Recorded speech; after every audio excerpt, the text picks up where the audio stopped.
Wednesday, my dude.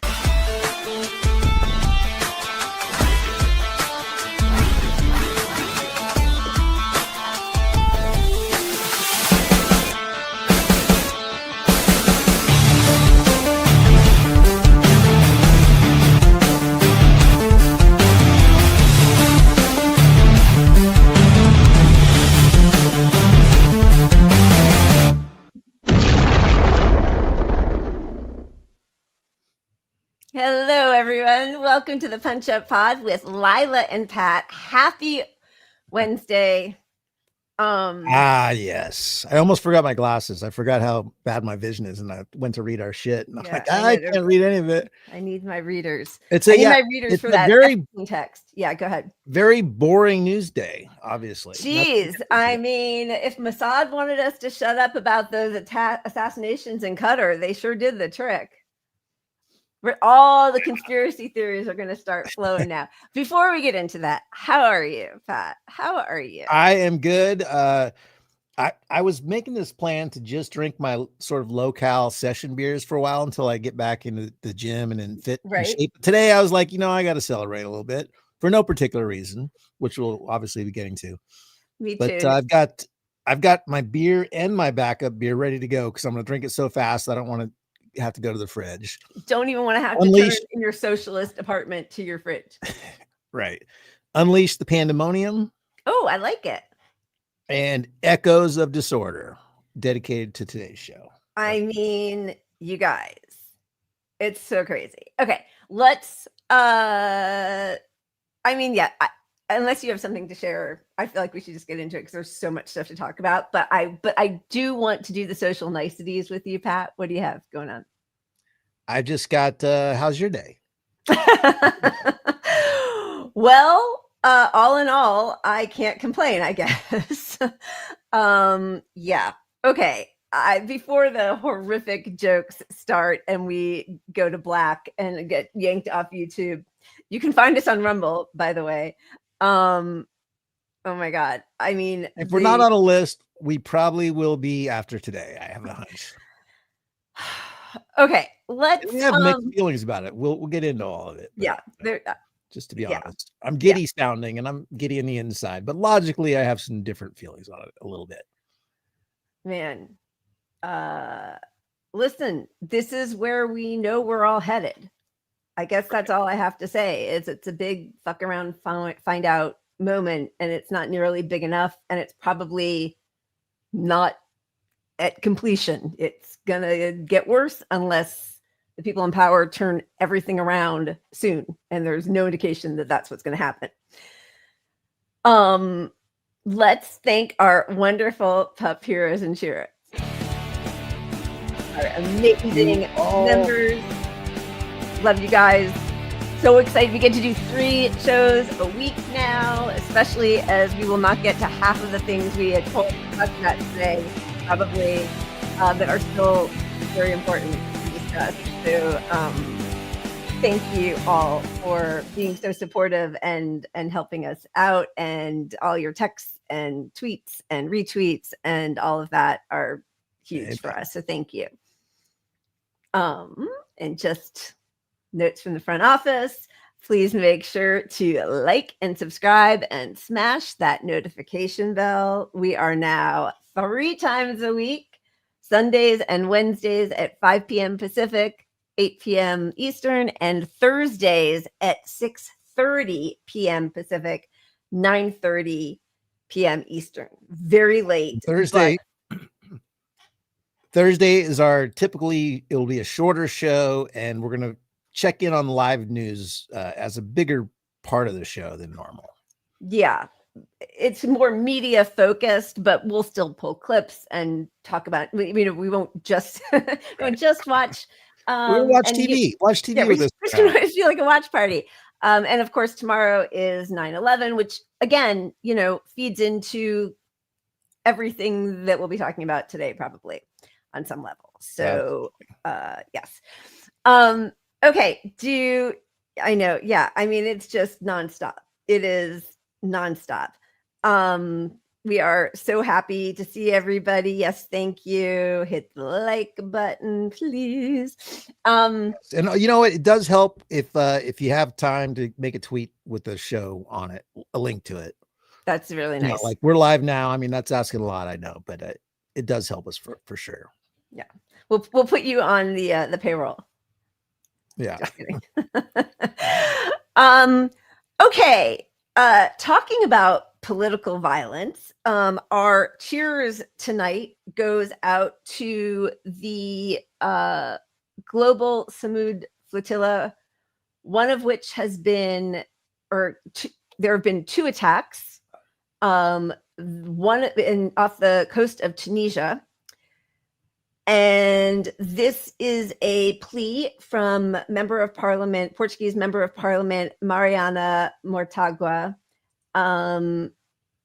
to beg any country to step in and stop this rogue nation from just assassinating whoever the fuck they want, including civilians who are just trying to bring humanitarian aid to the people who are being genocided by Israel and the US.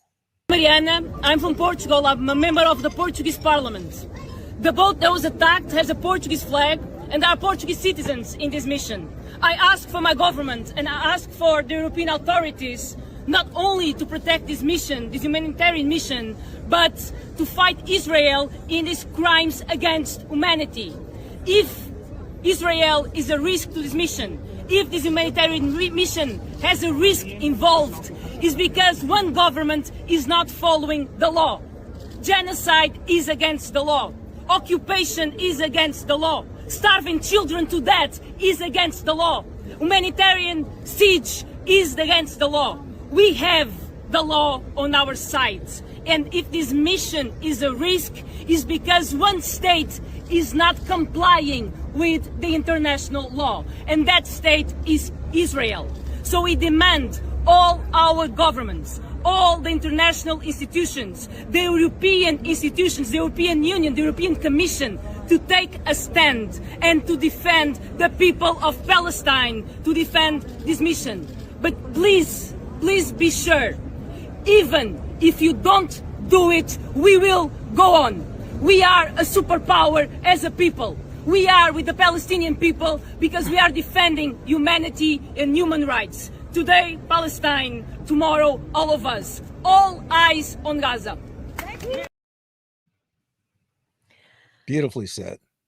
Beautifully said. Cheers to them, because it really does feel like the test bubble is what they're doing. Obviously, they are perfectly fine committing war crimes and broadcasting them with glee on Telegram and Twitter and social media. And if they can take out the prime minister of Syria and lead peace negotiators in Iran last year, this year, trying in Qatar, and we were talking about before the show, literally this week, they bombed 6 countries. 6. And this is our ally to keep peace in the region, bombing 6 countries. Yeah. This makes no sense to still support Israel. It makes no sense to, of course, I totally agree. But also, and I know we're going to spin the wheel, so we have a moment of joy, a moment of unfettered joy before we have other moments of joy. No, but to talk about political violence when we have been watching it streamed to our phones for 2 full years now, and we're told to just go on our merry way. It is just amazing to see who people focus on and which deaths are considered newsworthy for so many people. Exactly. And that, I mean, as I watched Charlie Kirk's blood squirt out of his neck, I'm desensitized like hell to it from seeing actual innocent people, completely innocent, with every sort of dismemberment you could imagine. So cry me a river. Especially because of his take on the suffering and slaughter in Gaza, saying that it's just all Hamas's fault. So yeah, I mean, there is a lot to talk about, but let's spin the wheel. and then we'll come back to it. Little joy. A little joy. Whoop, did we both just do it? Yeah, of course. There we go. Of course we did. All right. Yeah, baby.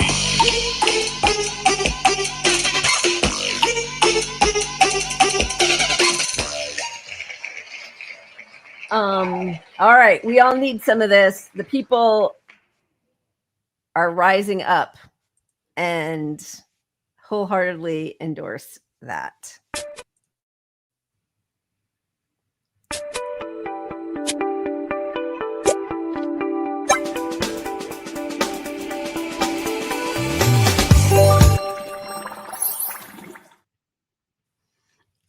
Is there one in particular you want to show? We actually have 4 possible ones.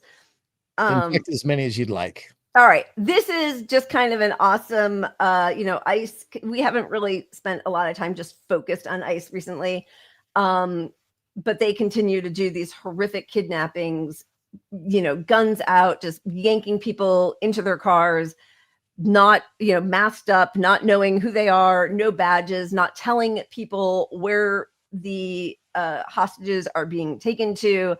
And all over the country, people are coming together. They have alert systems, community alerts, and they are coming out to run these Gestapo Nazi thugs out of their streets. This one, I think it was from yesterday in Rochester, New York. There were some roofers working in a neighborhood, and the community came out to protect their people. Go away! Go away!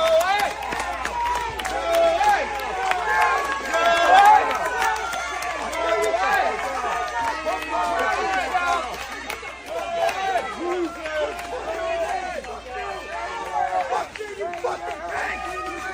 Fuck you!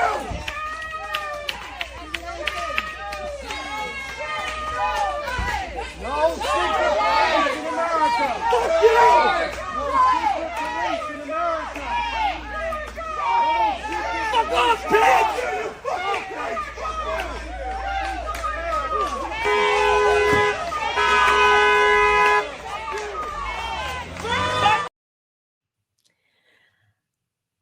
I'm actually shocked that those go as peacefully as or that any of these confrontations go as peacefully as they do. What's your feeling? Like, yeah, because on one level, they want to promote the violence, and it's a feature, not an accident, whatever. Yeah, not absolutely. They want to show their authoritarian power over us, and they want, on many levels, for things to spark off to justify more fascism. So it's coming. It is coming. And we've seen it in other places. Like, obviously in LA, they are, although I think we have another one in LA also where they ran people off. But in some places, they seem to be more trigger happy and punch happy and violence happy. And, I guess it's just the luck of the draw.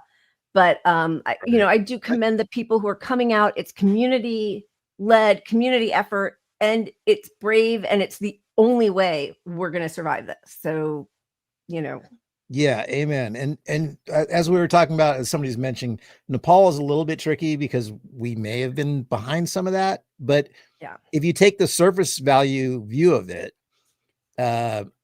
they killed a bunch of protesters and harmed like 400 people. I think they killed like 17, 19, something in that range of protesters. And then people rioted and burned government buildings, burned the Capitol, chased the prime minister, whoever's in charge there, into the river, half naked, running away. And he resigned the next day. So, I mean, the U.S. may be behind some of this, so I don't want to be too happy about all that. But that's the thing. We really need to dig in a little deeper and possibly get an expert on just to see if this is being co-opted, which it seems like it possibly is. And then watch me say it. Now I'm going to sound like Charlie Kirk, by like a George Soros funded NGO. But I think you're right that like initially it was organic. It seems like it, at least. And regardless of if it's real or not, I think that does speak to the threat of overstepping. You could get too big of a turn for the government to handle against them. Right. If you kill protesters. And it'll happen. It's just a measure of how much the White House can distance themselves from the actual killing and like, oh, it happened, but yeah. And then how much pressure's put on them, and we're all a bunch of pussies afraid of losing our job because our healthcare is tied to our employment, and it's different here.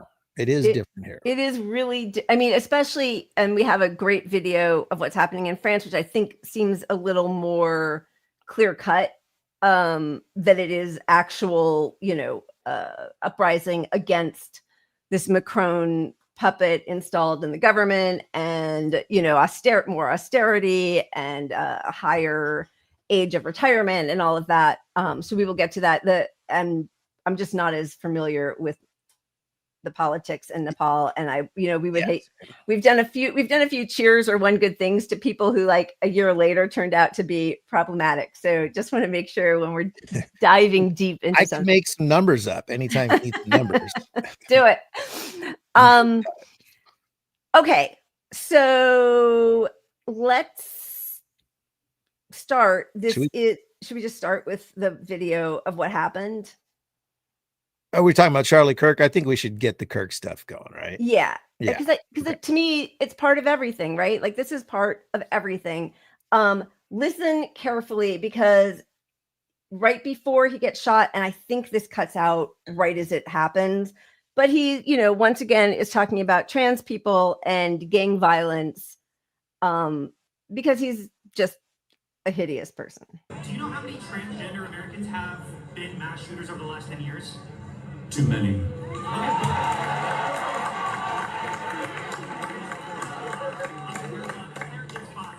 now 5 is a lot, right? I'm gonna give you some credit. Do you know how many mass shooters there have been in America over the last 10 years? Counting or not counting gang violence? Great. He got in his last shot right there. Yeah, gun advocate shot at his own rally. And just as a reminder, so I think he started Turning Points USA, which is, like a far right, I guess, like young person's right-wing Republican organization when he was 18 or 19. He was young. And it's interesting, people are talking about him as a political movement leader, which, I mean, I suppose he is. He's just not my kind of political movement, but I suppose that's, you kind of do have to call him that. But this is his take on gun deaths are unfortunately worth it if you want to keep the Second Amendment up. And when he said this in 2023, he said it 1 week after 3 children and 3 adults were killed at the Christian Covenant School in Nashville, Tennessee. The Nashville mass shooting was the 130th mass shooting in the United States in 2023. And that was not gang violence. And also, there was a shooting today. Several students critically injured in a shooting at Evergreen High School in the Denver metro area. You will see nothing about it on the news right now. Everybody is only talking about Charlie Kirk. They are, and I'm watching as we speak the live news, and I don't know if it's really, I don't know how fresh it is, but they released the guy that they thought might have been the suspect. So when you say release, they release his name, or they said he's not. They released him. Yeah, not the older guy, the older white guy who was a Democrat, or is this a different person? Subject in custody has been released. So that the old white guy. Okay. Because earlier today, like right before we went on, I'm just, there's the news is coming so fast. But like he was the first one that they pinned it on, or said he was probably the guy, of course, Democrat. And then they said, no, that's not him, but we do have a person of interest. So I don't know. But if you see something here, let's see what they have to say. Very quickly, the blood coming out. And he also could have fought because he slumped back to his left, I believe. He actually could have been then out of, like, that area could have gone under the tent from where the sniper's position was. So there's a couple of things that happened, but most likely the shot went off, and then he saw the amount of blood, and then just knew he had a shot that was probably lethal. And frankly, the first time you do that, it's not the easiest thing to see through your scope. So it could have been he thought about it, and then the realism of what he did kind of came out, and he took pause, and then all the chaos happened. Rob D'Amico, we always appreciate your perspective. Thank you so much. Let's get over to Gabe. Interesting. Yeah, so I don't think they know. Also, very interesting to me that the guy got away in a way that did not happen with the 3 assassination attempts for Trump. Like, there's a lot that doesn't make sense to me about 3 assassination attempts on an ex-president that happened last summer, and how quickly those were pushed aside. And also, you know, and like, listen, I think that the people in power have made it so that this is, of course, what's going to be happening no matter what. People in power should be frightened. They are doing social murder every day. They are actively committing class warfare and destroying all of our lives. That's social murder. There is going to be blowback. Of course there is. There's also going to be blowback when you don't condemn violence of innocent people and then expect us to feel bad about somebody who's repugnant in his everyday life, right? Like, so these things are going to be happening, but it is just interesting. Like, those 2 Minnesota lawmakers who were killed, like, that, the focus on that ended so quickly. That was just the summer or the spring. Yeah. And I mean, this is going to be, look, the downside to this is that this does fuel more class war. It rallies MAGA. Like, I don't think this is actually a benefit for the left, but the other part of it is that this is inevitable when you have no opposition to what's happening now, and fascism is around the country. And this is one of the guys leading the movements for fascism. So it's almost like until something like this happens, we're not really taking it seriously, because if you recognize it for what it is, there should be more violence. Yeah, there should be more violence. And again, the way we have downplayed, the way he downplayed, like, just even talking only about him, downplayed the death of children as a sacrifice he was willing to make. And I don't even think that guns, like, I mean, we have a ridiculous number of guns in this country, but I do think that there are many other avenues we could also be exploring that nobody wants to explore. Our economic despair, our, you know, poisoning our food, our water, our land, our, you know, the job insecurity, the housing insecurity. I mean, there's so many reasons that people become angry and violent and feel marginalized and isolated. And of course, that doesn't make everybody turn violent, but we never address any of the source problems for why we might have an incredibly violent society. And I don't think it's only guns, even though I'm fine with guns being gone, but, you know, but not really if you want to be a leftist and a revolution. Sorry, guys. Yeah. To me, this isn't really about guns, to be honest. I mean, we can make it about guns a little bit, but it's more about, okay,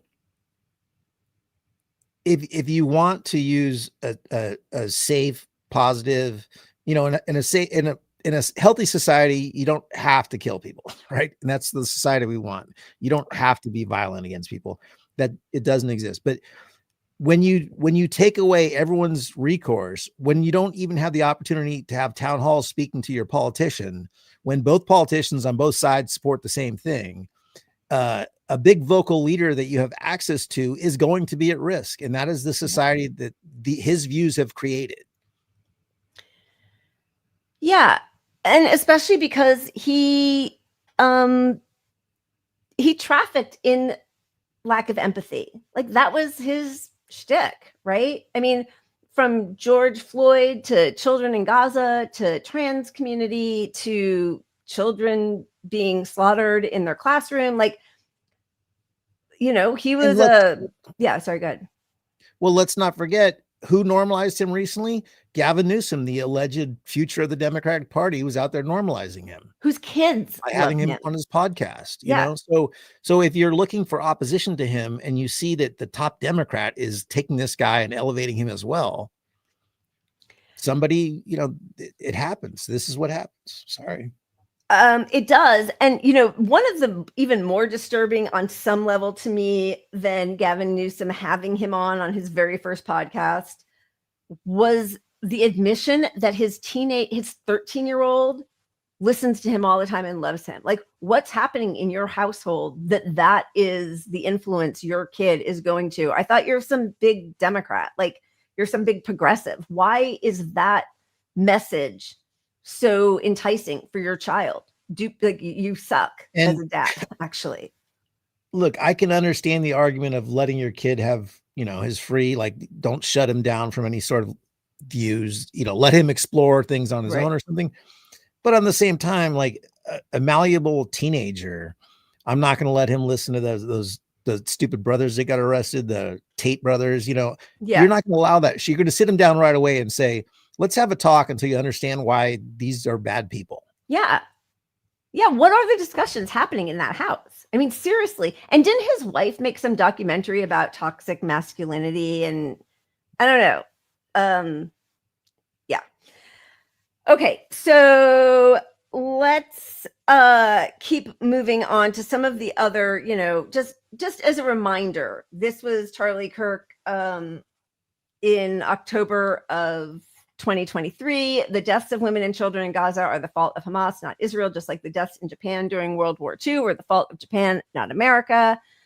What, like, lack of historical knowledge entirely. When a government engages in unprovoked, murderous aggression, they are to blame for everything that results. I mean, those are words to live and die by, my friend. Like, seriously, when a government unprovoked person engages in unprovoked murderous aggression, they are to blame for everything that results. Well, I don't know who did this. And yeah, as you said, Pat and Macarius and other people in the chat have been saying, like, this is not going to be good for the left. And I'm sure it's going to be used for martial law on every campus and every city. Like, we've got to protect everybody. And it's not helping that every single supposed left-wing progressive is, you know, there's no place for political violence. You know, if they were tweeting that every single day about the number of people who are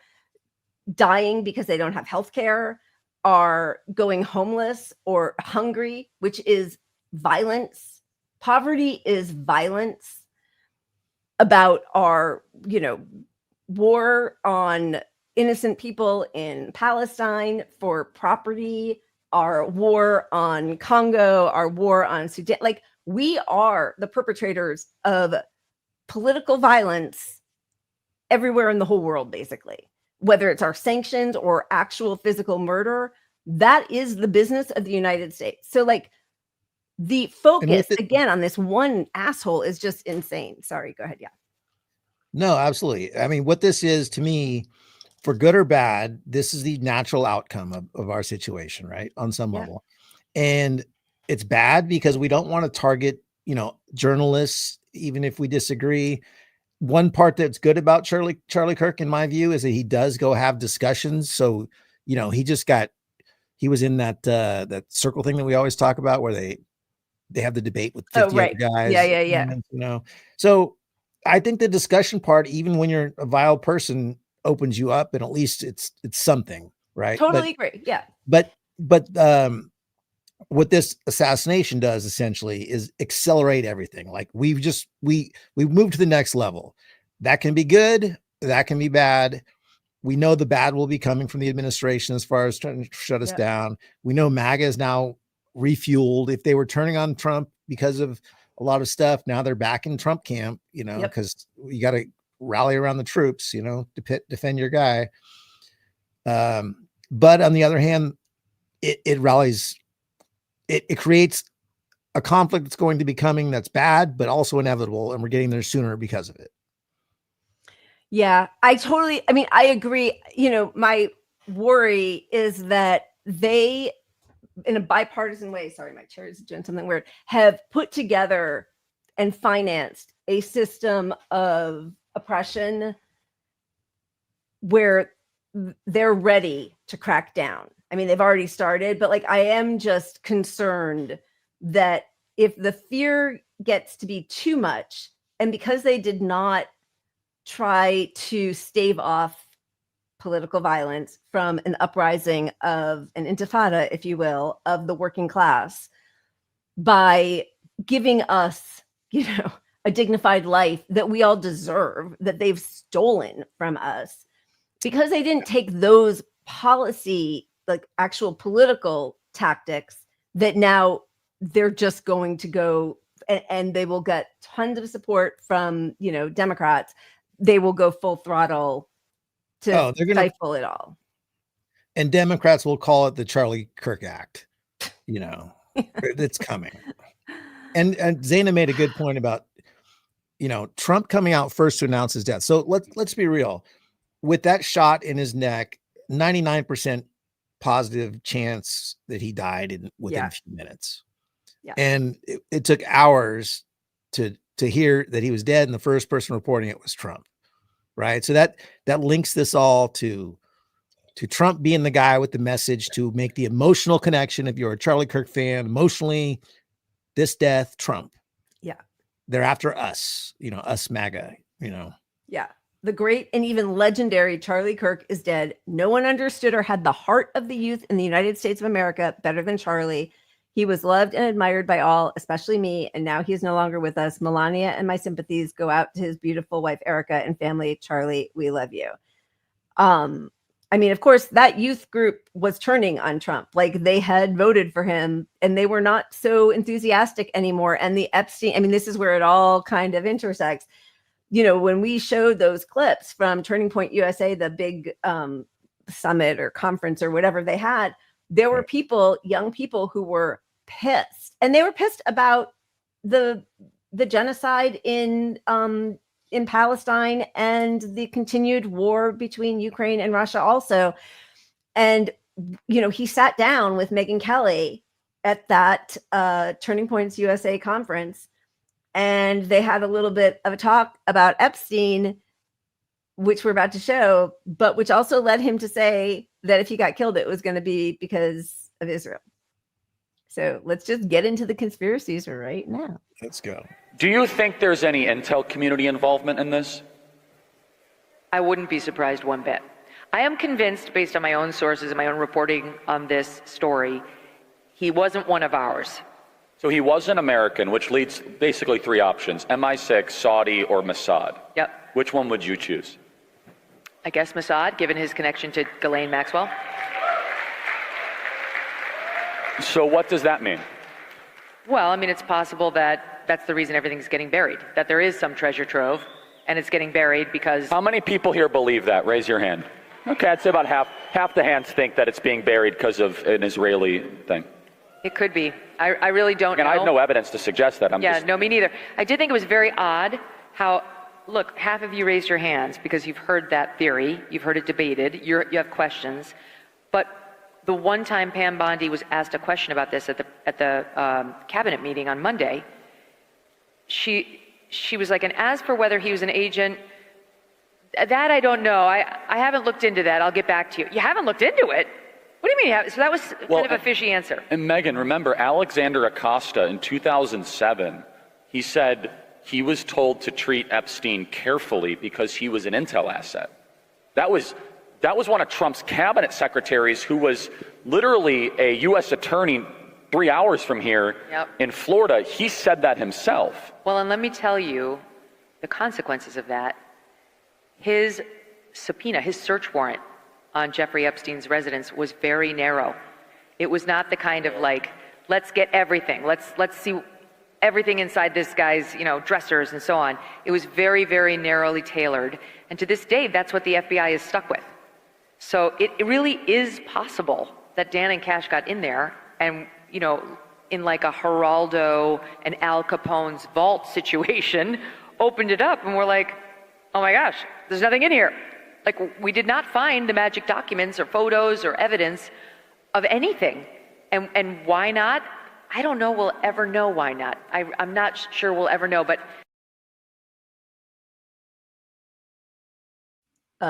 yeah, we're going to get into all the Epstein stuff also, but that did lead, and I don't even know who this person is to write. I'm not going to name names, but I was told by someone close to Charlie Kirk that Charlie thinks Israel will kill him if he turns against them. I mean, I don't think he was really turning against him, but I will say, like, Israel doesn't care who they kill. We don't care who we kill. And all of a sudden, we're not talking about the assassinations in Qatar. We're not talking about the fact that, you know, a week ago, there was another, you know, huge announcement by genocide scholars of genocide that this is an ongoing genocide. Like, all of a sudden, the news has shifted a little bit. We're not talking about the jobs reports. Like, we're not talking about anything. Yeah. Well, if you want to bring up conspiracy theories, since I guess we're kind of into that, I watched OAN today, which is do you have it on your you know what thing? OAN stands for, really? But it's just like the craziest One American nation. Fox. No. Okay. Yeah. Left. I mean, right of Fox. Like, Yeah. more crazy than Fox. But they get all the regular, real politicians on there all the time, right? But they were spinning this, and they're angry as all hell. And they're saying, you know, this is what happens. We need to rid the U.S. of evil. This was their main host, the regular guy. I don't know his name because I'm not going to bother learning it. But their top guy is saying this shows that we need to rid the world of evil. We need to end. We need to stop having a godless society. Oh my God. We need to eliminate trans people. You know, he went into all of that, like every speaking point that will justify infusing our government with more religion, canceling the trans stuff, you know, and they really focus on this trans stuff, even though it's such a small percentage of the population. So it's absurd. Democrats handled that so poorly. They could have just shut it down and moved on. And instead they gave it oxygen in the most repulsive, throw people under the bus type of way. But yeah, I agree. That's ridiculous. You know, I feel like, and I don't, it doesn't seem like we've got a terribly sympathetic crowd here, which I get. But like watching, you know, Nina Turner, AOC, Zora Mandami, like all of these people right away take to Twitter, my thoughts go, and I mean, their staff, whatever the hell, there's no room for social violence. Like, that just feels like thoughts and prayers and not a prescriptive response to a population. And again, we don't even know who the shooter is, what the issue was. Yeah. But, and I don't, like, I do want to be able to debate anybody. I mean, the people I have the most difficult time debating with are libs. Like, you know, they just shut me off and have left my life entirely, painfully, some of them, because we were like lifelong friends. Our kids grew up together. But like, I don't block people. I will discuss anything I block the shit out of people. Anybody. But like, of course, this is where it's going to end up. If we don't get to vote for what we want, if the people in power make sure that we have like such a small spectrum of discussion about policies, and anything outside of that, the far right fascists or the people who are radical leftists who are just like the center of the rest of the world are considered radical. And we can only talk, you know, like when people vote to prohibit, you know, data centers being built in their communities or cop cities, and then that's overturned.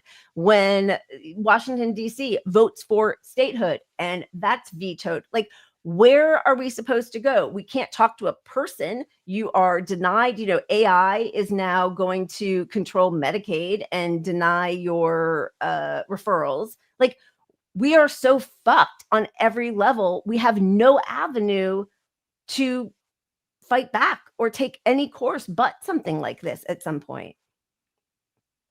I agree. The only thing I will say, like, I understand any politician coming out and saying this is particularly bad, right? We don't want journalists, you know, and because he gets lumped into that camp a lot instead of movement leaders. But either way, I don't fault them for coming out with positive things about it. Not positive, but just like, hey, sorry, he's gone. Yeah. You mean politicians or journalists saying that? Is that what you said? Politicians, right? You know, but to me, it's a bigger crime if you defend the CEO got murdered than this guy. You know. Yeah, but again, like we do want. Go ahead. Well, I mean, we do want a climate where the violence is directed at the right people, and that's why the CEO is clearly the right person. And I'm not saying Charlie Kirk isn't also the right person, but the backlash to Charlie Kirk could affect like us on our podcast. You know what I mean? Like it could affect actual leftists who are vocal because now the MAGA crew is looking for blood. So there's a direct backlash versus like, hey, the whole world united in killing the CEO. Pat, I just don't want you to think there was a whole run of people saying yes, Pat, and as I'm going back up, I can't help it, but I'm seeing some that are saying it for me also. But I was looking for the ones because there was like a bunch. We're like Mossad, Pat. My computer's gonna crash any second now because I'm too correct, and Mossad is listening. Yeah, I mean, I agree. I mean, of course, I agree. I don't want violence. I mean, honestly, I don't even want violence pretty much for anybody. At least I wouldn't like wish it out loud. Okay.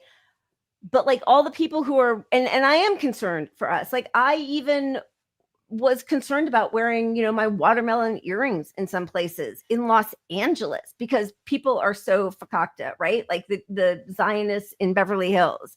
I love your hat. Right. So I agree with you. The people who are concerned about journalists, like I would love to see all of their concern about the hundreds of journalists who have been slaughtered by Israel, right? Like it's so selective. I don't want people to be killed just for speaking out. I actually do think that, Nazis have the right to march and then suffer whatever consequences. But like, I am a free speech purist. I really am. And this does make, and I mean, I am nervous. I am scared. And I don't think that was a leftist because that's not the way it normally goes. Just because I'm sort of on the side, when you talk, I just watch TV over here on the right. I know you don't really listen to me at all. My VidGrid. But it's funny because NBC showed the interview. I don't know what the audio even was, but they showed the interview of Newsom talking to Kirk. And it's just normalizing Kirk. It's more like, hey, here's what even the Democrat thinks of him, Like, God damn it. That's good guy. What a good guy. I hate him. He's fakakta, Jay. It's like crazy. Mashigana, right? Fakakta, like I don't know, some Yiddish-y kind of thing that I grew up with. Anyway, this was Kirk talking about George Floyd. This was 5 years ago. You were trying to get the officer who murdered George Floyd pardoned, and I just want to know what your reasoning was about that. Well, George Floyd didn't die because of the police officer. He died largely because of a drug overdose. But he had his knee on his neck. And we all saw the video. But the knee on the neck is actually an approved police technique that police departments taught Derek Chauvin to use. Do you know that George Floyd was saying, I couldn't breathe well before that restraining technique? And so why'd they use the technique if he already couldn't breathe? Well, because he was actually resisting arrest, and they had to restrain him. And they restrained him in a way that they were taught to do, which is the knee on the neck technique. Okay, so when does the technique end? Like when they die? Like he said he couldn't. No, I mean the technique ends when the individual stops resisting arrest. His cause of death was not asphyxiation; it was drug overdose. He had that was a part of it. Like he also had a heart thing, and like he was on drugs, but like he wouldn't have just died if he was standing there. Like they had his. Well, actually, there's an argument to be made. According to the medical examiner, he was drug overdosing in real time. That it wasn't because of the police officer, Derek Chauvin, that put his knee on the neck. And again, they were taught to do that. According to the Hennepin County Police Department, they teach that as an approved restraint technique. And by the way, this is just a broader point. Our whole country blew up because of this incident, and it was largely based on a lie. Largely based on a lie. We were all. What was the lie? The lie is that there was a white police officer that went after a black person just because he was black, and it just wasn't true. He was resisting arrest. Okay, but he killed him. Like that doesn't. Well, again, the county medical examiner disagrees. The county medical examiner in the original report. So then why was he? Why did he get sentenced? Exactly. Like, that's a good question. I'm saying, it's because it was largely a show trial where actually they were not. I mean, Yeah. Right? And look, in case anybody doesn't already know this, his whole shtick is he goes out and he asks these open questions, open mic, anyone can come up and talk to him. And then he selectively edits it and puts out the lib that he finds that he owns. Right. Right. So he's a propagandist because he loses half of his arguments in front of the mics everywhere he goes. Yeah. And luckily there's footage usually from people in the audience making him look counter bad, it. counter Right. it. Yep. But you know, what he's showing is not like, hey, here's me live doing interviews for an hour. Unedited, like working. Yeah. Yeah. I pulled these 2-minute clips where these libs look stupid. Yep. But actually, I mean, that's a good clip. I wish any journalist had actually approached him like that. Right. Yeah. And of course, Gavin Newsom is such a useful idiot tool. And actually, I mean, he probably knows it and is fine with it because it just gets him more clicks or more popular with his kids' crowd or whatever the hell. But like, of course, they're going to use that clip of him, which is why, you know, like, again, there was a shooting at a school today. And it's not like I'm watching a little bit because we've got in studio that Pat has a side thing of, you know, nothing new has actually happened, but like it's 24-hour news. They're all going to be talking about Charlie Kirk and how terrified they all are of social, political violence. Why is this happening? What do you mean? Why is it happening? Of course, we all know why it's happening. You've destroyed our society and you're destroying the society of every country pretty much in the world. Like that is the project. What do they think is going to happen? But honestly, none of the discussion is even about why did we get here? It's just that we shouldn't have political violence, period. Let's have 1 million people on to talk about how this is wrong. Don't kill people. Yeah. Because they don't want us coming for the rich. They don't want us coming for our rights. They just, you know, hey, everybody just take it is the whole bigger message of all these, you know, media networks. Yeah. And just, yeah, don't kill politicians or corporate journalists, please. We're fine with all of y'all and the kids. I mean, this was him again. This was in 2023 after a school shooting. Now, we must also be real. We must be honest with the population. Having an armed citizenry comes with a price. And that is part of liberty. Driving comes with a price. 50,000 people die on the road every year. That's a price. You get rid of driving, you'd have 50,000 less auto fatalities. But we have decided that the benefit of driving, speed, accessibility, mobility, having products, services, is worth the cost of 50,000 people dying on the road. Wow. So we need to be very clear that you're not going to get gun deaths to zero. It will not happen. Right. You can significantly reduce them through having more fathers in the home, by having more armed guards in front of schools.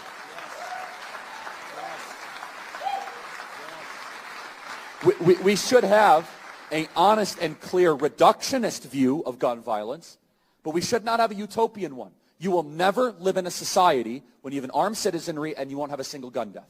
That is nonsense. It's drivel. But I think it's worth it. I think it's worth to have a cost of, unfortunately, some gun deaths every single year so that we can have the Second Amendment to protect our other God-given rights. That is a prudent deal. It is rational. Nobody talks like this. They live in a complete alternate universe. So then how do you reduce? Very simple. People say, oh, Charlie, how do you stop school shootings? I don't know. How did we stop shootings at baseball games? Because we have armed guards outside of baseball games. That's why. How did we stop all the shootings at airports? We have armed guards outside of airports. How do we stop all the shootings at banks? We have armed guards outside of banks. How do we stop all the shootings at gun shows? Notice there's not a lot of mass shootings at gun shows. There's all these guns because everyone's armed. So for him, the freedom and the price to pay, what was worth it is to have armed guards everywhere. So he didn't really want freedom, right? Like, I mean, yeah, exactly. Right? That is the farthest thing from freedom. And look, I hate guns personally, but like, I don't think banning guns is the answer. It's regulation, it's background checks, it's where you can have them. It's, there's a million layers of things we can do before just the black and white yes or no on guns. Right. But I'm going to clip that part where he says that's the unfortunate consequence of guns or whatever, and put that in a video we use every week for something. I don't know. It just feels like, I mean, oops. It is just truly grotesque. And so I wouldn't waste time typing out how sad I am for this, even though I also have a hard time like making it a celebratory moment, because I do think like, honestly, because there is a close-up video, and sorry, because now I've had 2 glasses of wine on a pretty empty stomach, and I can't remember if I've shown some of the people. Show it again. Things. No, but I mean, but like some people's comments, and I'm trying to make sure that I'm showing you everybody's comments. But like the imbalance of where the focus is today, and that the media is only talking. Oh, thank you, Jay. I needed to find that so that Pat didn't think that I was like putting my thumb on the scale. Like, I mean, if you could add 4 100s to that, just so I could just be tied with Lila, that'd be great. Yeah. I mean, yeah, they have armed guards, by the way, exactly as Director of Demonetization is saying. Remember Uvalde? They all stood there picking their noses, wetting their pants, while moms and dads got the alert on their phone, drove across town, and defied the police orders to go in and try to save their own kids. Like, yeah. I mean, and then the arming teachers, you don't want teachers armed. That's the dumbest idea ever. They're all going to shoot themselves in the dick or whatever. Yeah. Like, come on. And just having a gun around kids where like, haha, let's go sneak up and grab his gun. Or, can you imagine? It's and also the dumbest idea ever. Oh, there we go. Susan is the diplomat. There we go. Yeah. Susan's right. When I first got my driver's license, one of my closest friends, Mina in Cincinnati, both of her dad was a doctor and both of her older siblings were. And she was like, don't say that you are going to be an organ donor. I was like, well, no, I mean, I want to be an organ donor. She's like, but don't. You can tell your family and friends that if, anything happens, whatever, but you don't want to put it there because you never know the circumstances of the ER doctor, whoever might take you in and what personal connection they might have to somebody. And like, that made a lot of sense. And what it showed me at that time, obviously I was 16, whatever, but like, doctors are human, because there's like this idea that people are sort of infallible or doctors, in my mind, that was like my only religion is doctors, which I've been disabused of that entirely. But like, we've seen over these past 2 years, especially, Zionist doctors and the things that they have said about Palestinians coming into their ERs. We saw what people said about people who are unvaccinated in 2021, right? Doctors saying how they would make decisions, not knowing a person's personal circumstances for why or why not that might be happening. We see, so like, it just, the idea, now I can't even remember what I am talking about. What were we just doing? Totally forgot. I was so smitten with some of the comments. Oh yeah. So like, teachers don't go in there. I mean, especially teachers, they don't have any oath that they take to do no harm. They have favorites. They have people they're pissed at. They have and also like, are they going to now train? Like, not only do they have to buy their own materials, now they have to train how to use a gun, and like, with what, for whom? I don't know. And that's the thing. Look, cops are supposed to be very aware of what's behind the guy you're shooting at. There's you learn how to not take risks shooting a target. Like, it's unacceptable to shoot a target, but cops are really good at that. No, I'm kidding. A teacher who, just carries as a hobby because they're going to save the kids, yeah, maybe they're a gun fanatic, but are they trained the right way in the right use of force? Unlikely. And even if you had a test for them to pass, it comes back to the same, like, you're not safer at home with a gun in the house because someone's going to way more likely. And especially when you talk about teachers and kids are high school kids, right? So high school kids around your teacher that has the gun in the drawer, or the gun on his hip, or like how many hats should one person wear?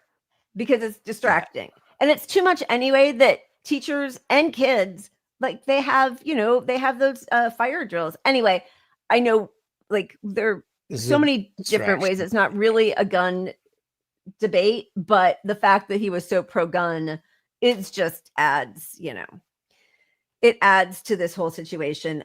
We should probably spin and then maybe get to the Epstein stuff.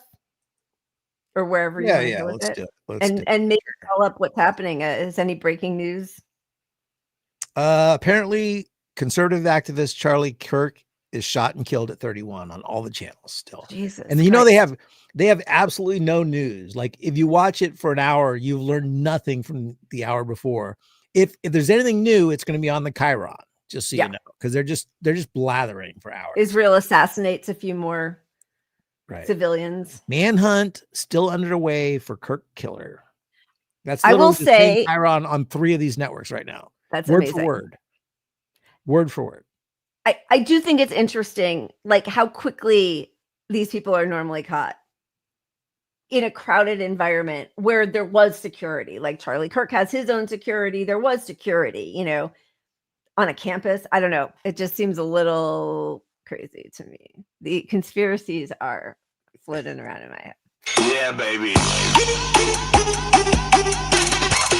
Yes, I knew it, which is why I've already poured. I'm gonna have some more, but I will. And I am really liking this beer from Ghost Town, Echoes of Disorder. Shout out to is that the second one now? Right. Yeah, second. Okay. I like it. Yeah, baby. I like that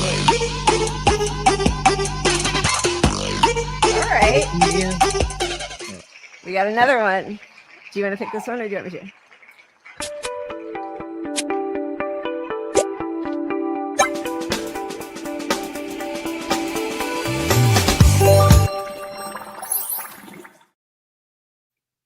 Are you picking it or am I? Oh, I was pointing at you, and that's I didn't see because I was on the other screen and I was an MC. My finger guns aren't like Lila. You're right. You're so brilliant. That was like me coding. You pick it.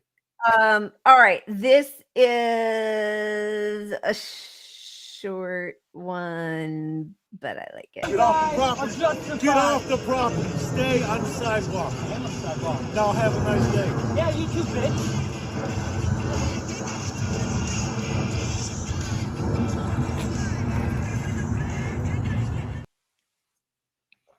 I mean, not huge, but I'll take it. But do you want to play something else? I will take it. And I will always appreciate when someone says, yeah, you too, bitch, to a man. Me too. Or I appreciate the C word to a man as well. I like it too. I do not discriminate using the C word. It's one of my favorites. Yeah. But I know have it's harder to as a man. the B and the C. I got to selectively use it. Yeah. But I use it in the British sense of like, you're a terrible cunt. Yeah. Like, cunty cunt. Would you do it with an accent like that? I like it. Oh, you terrible cunt. Selectively. Yeah. A little bit of Irish you got in there.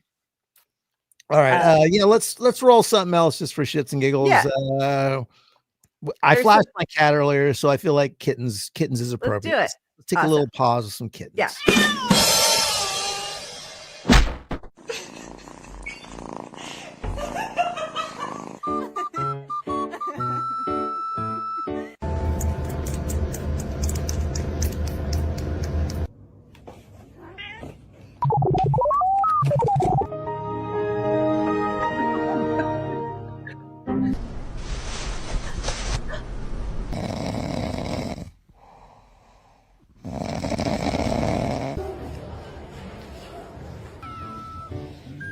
You've just played so hard.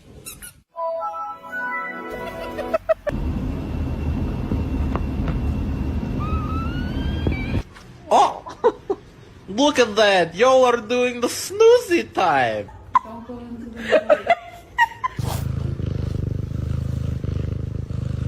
Hey! What are you doing?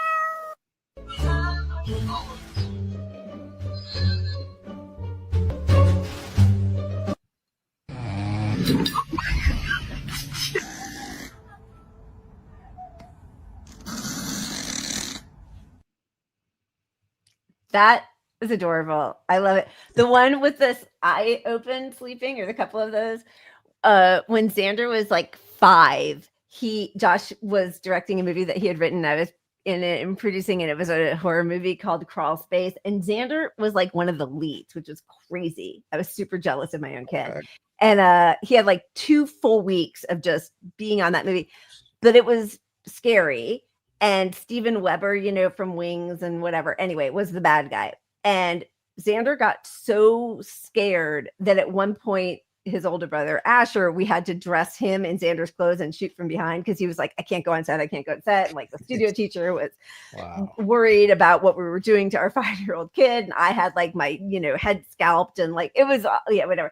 But after that, there was a few times that we took video of Xander sleeping with his eyes open. That makes me kind of sad. Really? Yeah. Well, my cat Pablo does sleep with his eyes. He's got the ghost eyes. They're rolled back.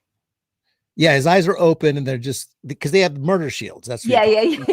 Or yeah, it's not rolled back. It always makes you think of a shark, but it's not. It's the shield. Yeah. Right. They have a second shield. They have like 2. You know, cats have like a second. Yeah. 9 lives, 2 shields. Thank you, Jay. You know, so I gotta bring some of my my boys into the stuff sometimes. Sorry, because my dog doesn't come on my lap the way Strike does, so I have to show that that I have a warm heart also, even in spite of everything.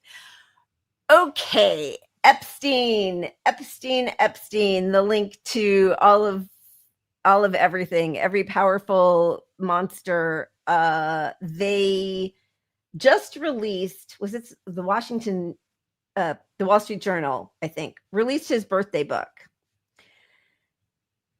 So there's so many upsetting things about this. First of all, one of which is that a 50-year-old man, even if there were nothing else going on, but like a 50-year-old man has his girlfriend put together, or she puts together a book with all these people's like cards and writings to them. And it's, I don't know how many pages, but they're chapters. There's one chapter, one unit that's children's drawings, children. But it's appalling, disgusting. It's everything we, could have imagined. And I just want to start with this first bit because it's revealing. And this is really revolting. So in July, there was this Wall Street Journal article about the Jeffrey Epstein's friend sent him body letters for a 50th birthday album. One was from Donald Trump. And there was a description of the card from Donald Trump. It was written, we read it at the time. I'm about to show what we showed back then. But they did not show the actual drawing. Okay. They just said, this is what exists in it.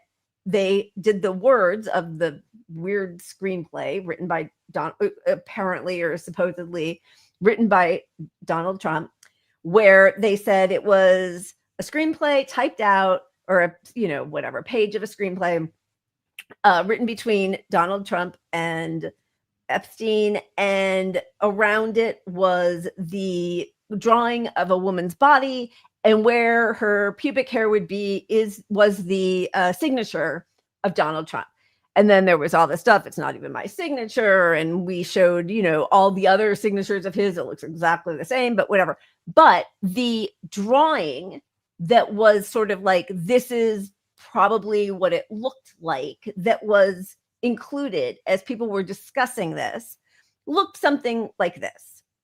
Just like very standard, hourglass, pubic hair, big boobies. And then the dumb thing, which was gross, it was like keeping a secret between us. And it was like, basically they were sharing a very young woman that they both loved. That's, as disgusting as it is for a man in his 50s to be writing this to somebody else, and that it's being put in there by his girlfriend and all that. This is the actual drawing, which is somehow even more disgusting to me.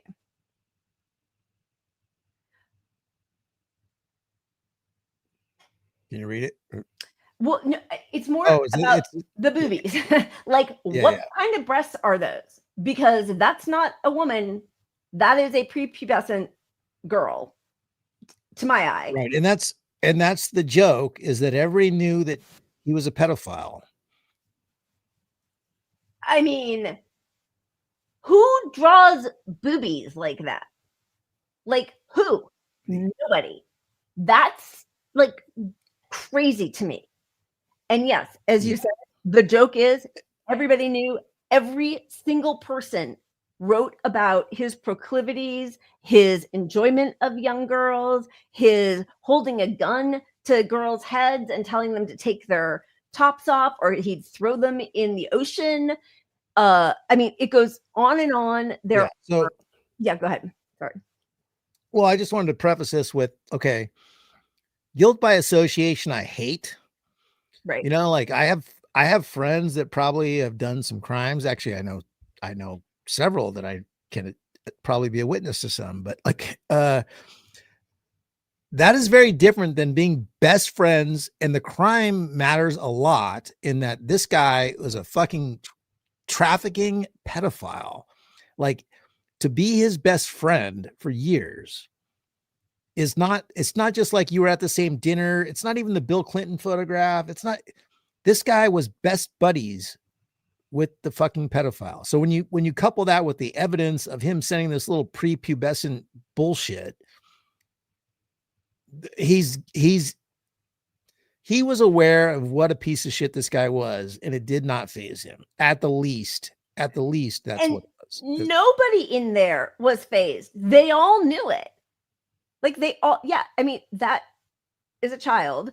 They all knew it, because every single entry that I have looked at has somebody making reference to loving children. So there's this is Julie K. Brown, who's done amazing reporting for years now down in Miami about Epstein and the Lolita Express and Pedophile Island and all this stuff. There's a whole section of Epstein's birthday book labeled "Children" with photographs of a very young girl posing in what appears to be letters in a child's handwriting. And this is what's so creepy is when you look at, like there's just one thing. Okay. Looking at this, they're drawings of children. There's writing. From my eye, for most of the things that I've seen, the writing is all the same, which is Ghislaine Maxwell writing what people told her to write. It's a lot of the, like, she'll post a picture that somebody sends in with the blurb that they wanted written there, but she handwrites it in the book. So the writing all looks the same, which honestly makes me wonder if some of these children's drawings aren't some like really warped, like, oh, this is the way a child would draw, or I guess equally revolting is them forcing children to make these drawings. But, you know, there's also photos with the names and faces redacted of a very young girl bodies in incredibly suggestive poses. There's this drawing. I don't know who submitted this. Again, like they all sort of look like they're drawn by children, but clearly this is an adult drawing this. And it's basically chronicling the 20-year journey of grooming these little girls. That's Jeffrey Epstein giving a group of girls balloons. And then 20 years later, what a great country. They are topless, wearing thongs. The one on the bottom right has a tattoo with his initials on it. Go ahead. Sorry. Well, no, I mean, clearly flown to the island. Like, that's not secretive. Like, flown to somewhere where this illegal shit is allowed to happen because there's no oversight. Like, just, I mean, it's just committing crime. Is it like, that's, you show that and have 10 people come forward and state their cases, the guy's in jail forever, you know? I mean, they could have done that 50 years ago. There's hundreds of pages in this book filled with people who not only are making a reference to the fact that he's a pedophile rapist, but like, it's an inside joke. We all know it's so funny. This you know, at first look, I was like, that to me looked like a lot of children bending over, holding their knees. Apparently, those on closer inspection, it's the chairs that people are sitting in while they're watching somebody play piano, and somebody else, a young girl, is lying on the ground in the middle of them. I mean, this is another one where there again, these are people that this is what people submitted for Ghislaine Maxwell to include in his 50th birthday grand celebration book. This is Epstein and a huge check from Donald Trump saying that he sold him a woman for $22,500. And somewhere in there, it says that her value was depreciated. I guess the joke is that she was either used by Donald Trump before as she got older or getting both. older. Right. Just a couple more, and then we can, you know, purify ourselves. This is the UK ambassador to the United States, Peter Mandelson, who was appointed in 2024. But wherever he is in the world, he remains my best pal, says Peter Mandelson. This is Dershowitz saying, as a birthday gift to you, I managed to obtain an early version of the Vanity Fair article, Vanity Unfair, clever wording, article. I talked them into changing the focus from you to Bill Clinton, as you will see from the enclosed excerpt. Happy birthday and best regards. And the cover of that Vanity Fair magazine, I just couldn't get a really good copy, but was Eyes Wide Shut, Nicole Kidman on the cover. I mean, we've got arranging meetings with Netanyahu. Well, sorry, this is from JP Morgan. This is from a different article. Do you want to say, so that was from the birthday book, and then we can go and talk about the JP Morgan thing. But yeah, go ahead. Well, I just wanted to say, look, if there are things you can make jokes about, you know, like, because if you take this, some of these people are defending it as like, this is a joke, you know, haha, he had this bad reputation. Yeah. If someone has a bad reputation as being a pedophile, you don't make jokes about that. That's not funny, even if it's wrong. Right? If my friend is falsely accused of pedophilia and I know them really well, I'm not going to think it's hilarious to include pedophilia in a birthday card to them. It's disgusting. I mean, it is truly crazy. And it is just like the Weinstein thing. Everybody knew. Like the whole Me Too thing with all these Hollywood actresses coming out 20 years after non-famous up-and-coming models and actresses had tried to blow the whistle. And all of these people, Meryl Streep, Gwyneth Paltrow, like, who had either been abused by Weinstein or had known enough to warn their own children against it, but hadn't spoken out. Like, actually, there was a moment where I guess, and I don't know enough about anybody's personal life, so, you know, but that Gwyneth Paltrow says how horrified and upset she was that Brad Pitt still did a movie with Weinstein after she had told him that she had been molested by him. I mean, it just goes on and on and on. I mean, well, yeah, we're not getting into it, but Woody Allen, for fuck's sake, you know, like, just loved by everybody for decades, knowing that he married his stepdaughter. You know, like what? Not stepdaughter. The fuck? Adopted. But stepdaughter, because it was Mia Farrow Dylan had adopted him with Andre Previn, I think, and then they divorced. And Woody Allen was the stepfather. Yeah, I don't care how legal any of that is. Nobody does. If you waited till she was 18, you're still the worst person on earth. I hope you get kirked. That's going to be a good one. We're going to have to Luigi. You know, the only thing is that, like, with Luigi, he is the protagonist in that story. We're going to have to, I guess, get kirked makes it passive. No, you're right. You got to Luigi somebody or get kirked. The catch about Luigi, which I always am conflicted with, is like, hey, maybe he didn't do it. Like, we don't know. So that feels a little weird, Luigiing people, but everybody knows what you mean. So we'll leave it at that. Oh God, Timbuktu. I have been looking for a joke that's very like inappropriate, very dark, that I saw like a year ago. So I'm just putting it out again in case, and I'm not going to say the all the actual words. I won't do it. Yeah, well, because I can't find it anymore, and I don't know if it was just like cleared from the internet. But somebody talked about this in the present, like a year ago. A comedian said, "Would you go back in time and kill baby Hitler? That's what we talk about all the time. What if Hitler knew that Israel was going to commit a genocide?" Anyway, it was really whoever did that video, I watched it, so maybe I'll put my brain on it, but my memory is such dog shit. I won't probably ever remember it, but I've seen that. It was so like, I remember watching it, and as he got to the punchline, I was just like I actually like my jaw dropped and took a gasp, but I really want to know who that person is because I cannot find it anymore. But anyway, yeah. I mean, I don't know, because anytime that anybody shows any violence against some of the worst people in the world, everybody, like, people cannot trip over their toes fast enough to say how we can't do violence against Nazis.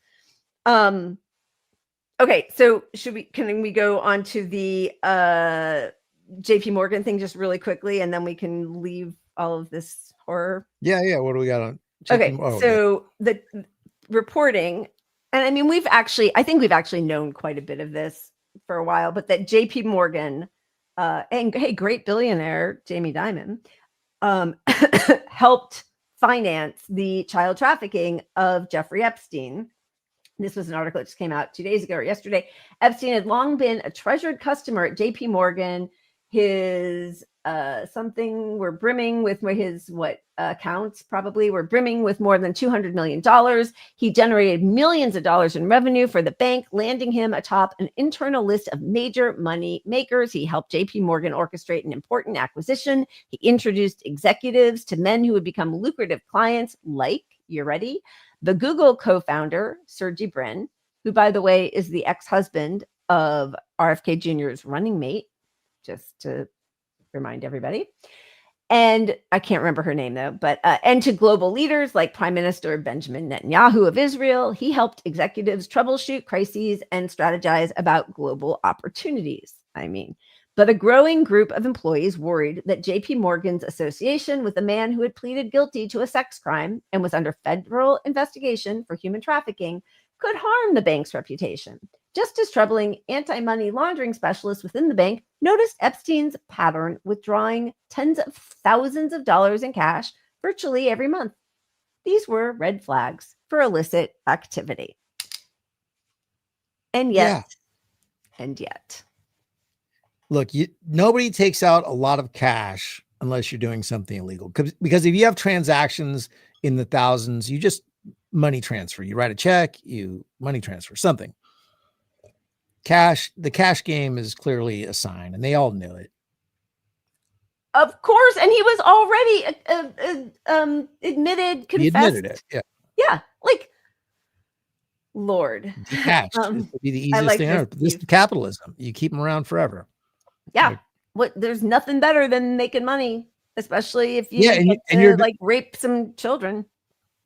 Well, and your defense in a capitalist system is, well, the bank has to make money. The bank is unemotional. The bank is, we have stockholders we have to report to. It would be, capitalists will say, the rules. it's a disservice to my company if I care about ethics. That's where capitalism has gotten us. Yeah, I mean, like, they will actually say that is our only guide. Like, we would be betraying the contract with our stockholders if we weren't trying to make as much money as possible. Okay, so just a couple more things about, like, so this is the Epstein helped JP Morgan get a meeting with Benjamin Netanyahu in 2011. Former JP Morgan banker Wes Staley thanked him for it. Apparently, these emails were released in 2023, but it's the first time this person had seen them. But anyway, against all odds, we have been granted a meeting with Netanyahu. Thanks. Also, Ghislaine Maxwell had said that Epstein didn't know her father, Robert Maxwell, who was a confirmed CIA asset who was, thrown off and killed his own yacht at some point. And Sagar is really into this, Sagar and Jetty. I mean, I'm really into it. He's very, he does a lot of research on it. So, I'm taking some of his it's his one good trait. Yeah, exactly. One of the most significant releases, Elliot Woke, who worked as Bear Stearns at the same time as Epstein in the late 70s, says he worked on the Robert Maxwell Mossad asset account and insinuates that this is when he met Ghislaine Maxwell, directly contradicts Maxwell's sworn testimony. So this is from the Happy Birthday book. Jeffrey, I remember in the mid-1970s you being a star salesman for our tax advantage strategies and hedged option program. I was running an account for Bob Maxwell. You always had the ability to know everyone and be charming. Was that when you first discovered the Maxwell teenage daughter? Happy birthday, Elliot Woke. One more, and then we can all wipe the vomit from our mouths. A leak to Ehud Barak emails. This is from Israel Exposed. 100,000 emails. And here it gets even more, entangled. You can see that he and Jeffrey Epstein are talking about meeting Peter Thiel, who owned Palantir. So this alignment with AI and biometric data and surveillance of everything, as Whitney Webb says, once you have Palantir and AI and your biometric data, you don't need the mess of an Epstein and child rape anymore, because you just have the data on everybody. You can shut them down. You can expose them. Every single thing they do. You have their blood, their eyes, their thumbprints, their spending habits, their bank account. You have everything. Yeah. And these groups, this connects to Palantir, they're also in charge largely of our surveillance and AI integration into surveillance. And this connects to them, right? This is not the story I was looking for. I was looking for the story. Anyway, in San Francisco, the police are using fake AI towers to target and pinpoint your location. So if you go to a protest with your phone on, they're putting up a fake tower, and these towers, because your phones are trained, depending on your settings, to attach the strongest, most local available tower that your network allows. And all networks will allow you to connect to their fucking fake tower. So they track you, they track you by a few feet using that system. But this is all connected to AI, because Palantir determines you're somebody worth following, and then the system takes over. And if you think the Democrats are going to save you, this just happened in San Francisco. So, it's not, but it's connected to Palantir, which is then connected to Israel, because the people they're tracking are protesting Israel. That's right. So it's all intertwined. And Palantir and Google and Microsoft are all helping Israel with their mass surveillance and AI and their cloud and data collection. Yeah. But that kind of blackmail and being able to leverage your sort of, incriminating knowledge of the most powerful people in the world to do exactly what you want is possibly, I don't think it's the only reason that we get some of these horrific, policy decisions and wars, but it's probably quite a bit of it. Yeah. You just have to be realistic. If all of so many people in power, either in power or among power, because they're the big donors to power, so they're in power effectively. If 20% of them are owned, that can shape our entire policy in this country. If there's, especially if the president, for fuck's sake, yeah, how many Joe Biden, Bill Clinton, and Donald Trump, the last three presidents, were all had shit on them. Come on. Wait, sorry, just so we're not tagged as fake news. Oh, I don't know that about Biden. Clinton for sure. I don't either, but Biden, I mean, he's got his kid shit with the sniffing and the weirdness. Totally. It's not. I just don't want anybody to No, but it's not disgusting. beyond the pale to think they have dirt on him. Yep. Even if you stayed away from Epstein Island, they could have the dirt. 100%. And if you are, pals with people whose dirt is had by a blackmailing Mossad or CIA or both or whatever, that also, even if, right, lie, but and that person could have the dirt on you unrelated to that they could expose you for that if you don't protect them for their dirt. This is our politics now. And there was a lot of writing about this in Trump's first regime where it was he loves to pit everybody, all of his minions against each other. He likes it because he feels then, which is, that's the chaos theory that the ruling elite always love to do, right? They like to make every group feel like some other group is the one that's about to take something from them when it's always looking up. That's where it's really happening.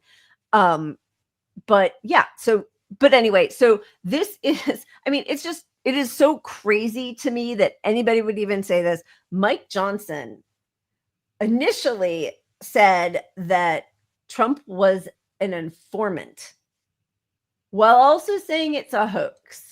He's not saying that what Epstein did is a hoax. It's a terrible, unspeakable evil. He believes that himself. When he first heard the rumor, he kicked him out of Mar-a-Lago. He was an FBI informant to try to take this stuff down. The president knows and has great sympathy for the women who have suffered these unspeakable harms. It's detestable to him. He and I have spoken about this as recently as 24 hours ago. Yeah, it's so detestable. You should see what he wrote in the birthday book. It's detestable.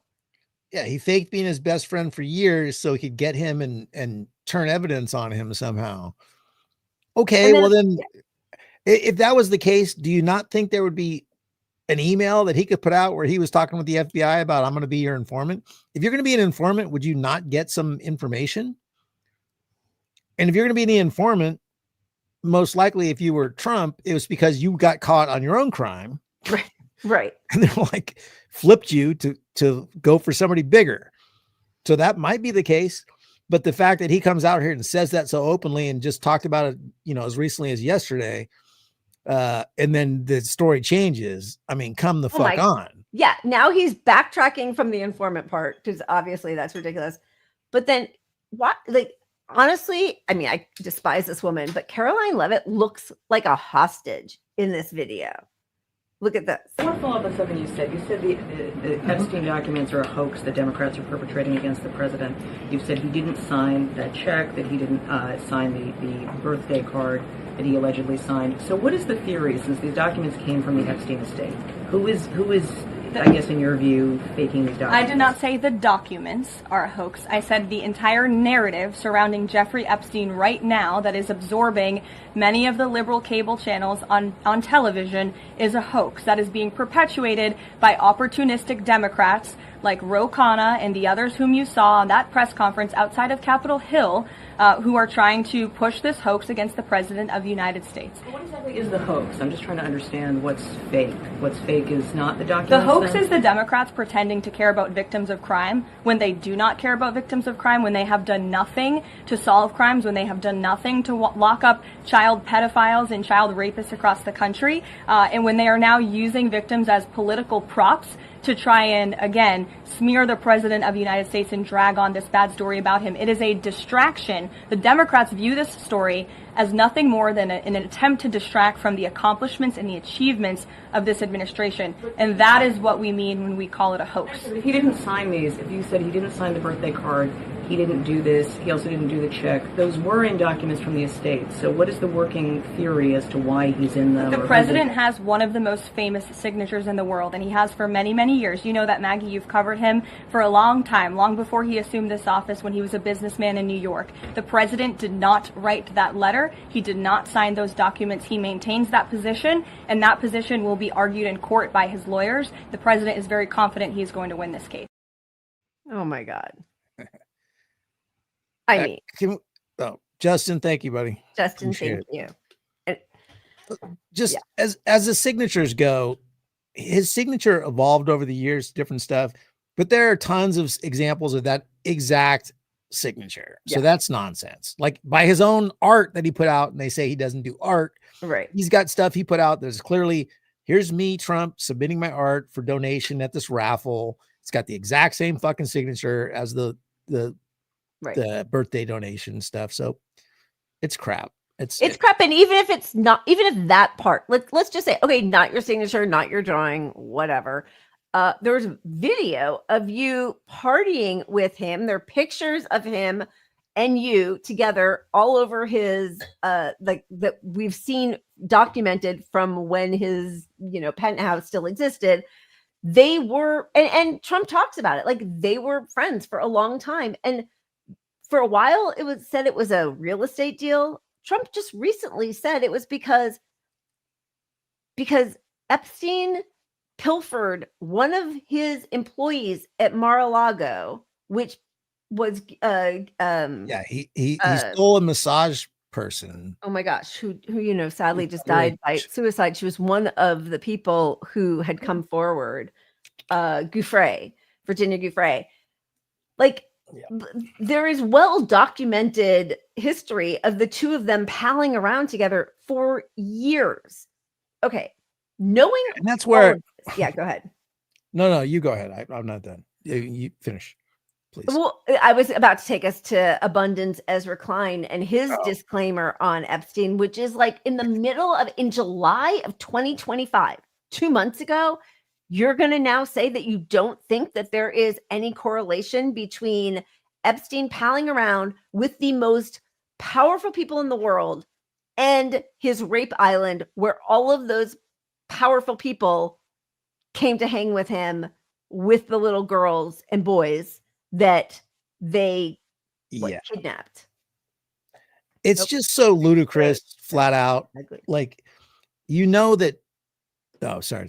Did you start it? I froze for a second. And now, But it's just on its face ridiculous, because Trump is a known womanizer who went to these things to see young girls, and to think that somehow this guy who's this terrible pedophile who made all his money by showing the elite people how to go fly to his little island and have kids, like why would he not have been informed about what this guy does? Like, why would Epstein not have reached out to him and said, hey, maybe this is your thing? And why would he not know what everybody else knew at the time, which was this was happening? And this is where I say, like, guilt by association doesn't normally fly with me. I don't care. I know some terrible people. I've known people do terrible things, but they're not my best friend. And what they did was not pedophilia and not trafficking kids. Like, there's a very big difference between selling drugs or like having a history of something. This was actively happening and everybody knew about it. And Trump absolutely knew about all of it. Listen, I was about to say, I don't know any pedophiles. There was a moment where we were making a movie, and one of the kids in the movie, this was a movie we made called Conception. And I was in it, and I was also a producer on it. So I was dealing with all the agents and managers. And one of the guys who was the manager of the young kid, there's like, it's like 9 different couples on the night they can see. About a year later, there started to be rumors about him being a pedophile. And that was it. Like, of course, that was it. Like, done. We don't see him anymore. I don't respond to anything he says. Like how you are somebody who's rich and famous with power, and you don't have the integrity to cut that person off and to warn everybody else about him. It's so disgusting. Because we can all say like, oh, I was at a party where this person happened to be. You weren't flying on the Lolita Express to Pedophile Island repeatedly. Of course, like it is a real sickness. The cult of power is disgusting. It is really disgusting. Even to extend it further, I'm going to give you all the room in the world. Like, let's just say, you aren't a part of this, you knew it, but you still stayed friends, whatever. what a pox on capitalism and greed in society, and you as a human being, that money kept you a part of his circle of friends. Like that's not worse, but that's not better either. Like, it's disgusting. It's disgusting. Like, I wouldn't even be friends. Like, whatever. They all knew, and it was just, there's one religion, and it is green, and that is it. It's money, and they all pray to that God, and that's it. So here's Ezra Klein, Mr. Abundance, somehow deciding he needs to come out and run cover for the most powerful people in the world. I think I should say, before I start this episode, where I am on the Epstein story. If you force me to give you my best guess, given what we know, I think this guy had a lot of very powerful friends. I think this guy was a predator and a pedophile on an extraordinary scale. And I think those sides of his life were mostly separate. I don't think there is a list of bold-faced names somewhere. Okay. That's him in 20. Translates. Yeah, good. Sorry. Well, that translates into, I really hope there isn't a list. Please don't let there be a list. I mean, it does make you wonder because, and then I know we're going to get off of it. This was 2007. VH1. If we go black, we will quickly redo it. Wait a minute. 2007. Fair use. I don't know that will help us. Maybe if we talk over it the whole time. You ready? I have to scroll too far. Fair use. There we go. Fair use. Fair use. Fair use. So that was 2007. And Ezra Klein, journalist at New York Times, is saying that this, like, who's he covering for? He's disgusting. God, all these people are just disgusting. They all knew. They all partied with him. They all raped little kids. And the sad thing about the Charlie Kirk thing is that this is all distracting from that. They're going to keep pushing this farther to bury the Epstein shit. Yeah. Get people on board. Why are you fighting Trump? We have to fight the radical left that wants to kill us. Yep. You know, it's all distraction, diversion. It really is. It's really hard not to see it as that. And whether or not this was Mossad, CIA, whatever, it will be used. It will be used for martial law. It will be used as a distraction, as we see, because I'm watching. You have 4 different channels, and it's wall to wall Charlie Kirk. Who gives a Kirk assassinated, conservative influence, Charlie Kirk shot dead in Utah. Okay, the BBC, in fairness, has Mexico to raise tariffs on cars from China. But that's the only non-Charlie Kirk news on all these channels right now. Yeah, and why was he so rich? So he didn't graduate college, gets a job at Dalton teaching physics or math or whatever the hell. And then all of a sudden, like, everybody's handing him billions of dollars of assets, like the CEO of Victoria's Secret hands over billions of dollars. Ehud Barak knows him. Wait, was there also I'm sure. Like, what? I mean, I'm just proffering my opinion, but probably right off the bat, this was a Mossad move from the jump, or some group from the jump, and they immediately blackmailed somebody of power with influence who could then show him around and bring in more power to influence. And then the whole bribery network was rocking and rolling and got infused with, millions and millions of dollars from whoever was behind it, because there's so much power and money to be made from blackmailing powerful people. Absolutely. And control, like you have control. Okay, Hiroshu, it's in Michigan, and it is, I'm going to look it up. It's in Michigan, the music camp in Michigan. Oh my God, my brain, if I weren't doing this show live right now, I would force my brain to come to it, but I'm afraid it will take too long. So I'm looking it up. Michigan music camp, because you're right. And that is where he met one of the many young, women. Interlaken. Oh, Deborah, did you come up with that in your brain? And I had to look it up. Ugh. Good job. Yes. Yeah. I mean, he's a pedophile and he was an asset and Ghislaine Maxwell's father was a Mossad agent, and it's all interconnected. The Ehud Barak, Netanyahu.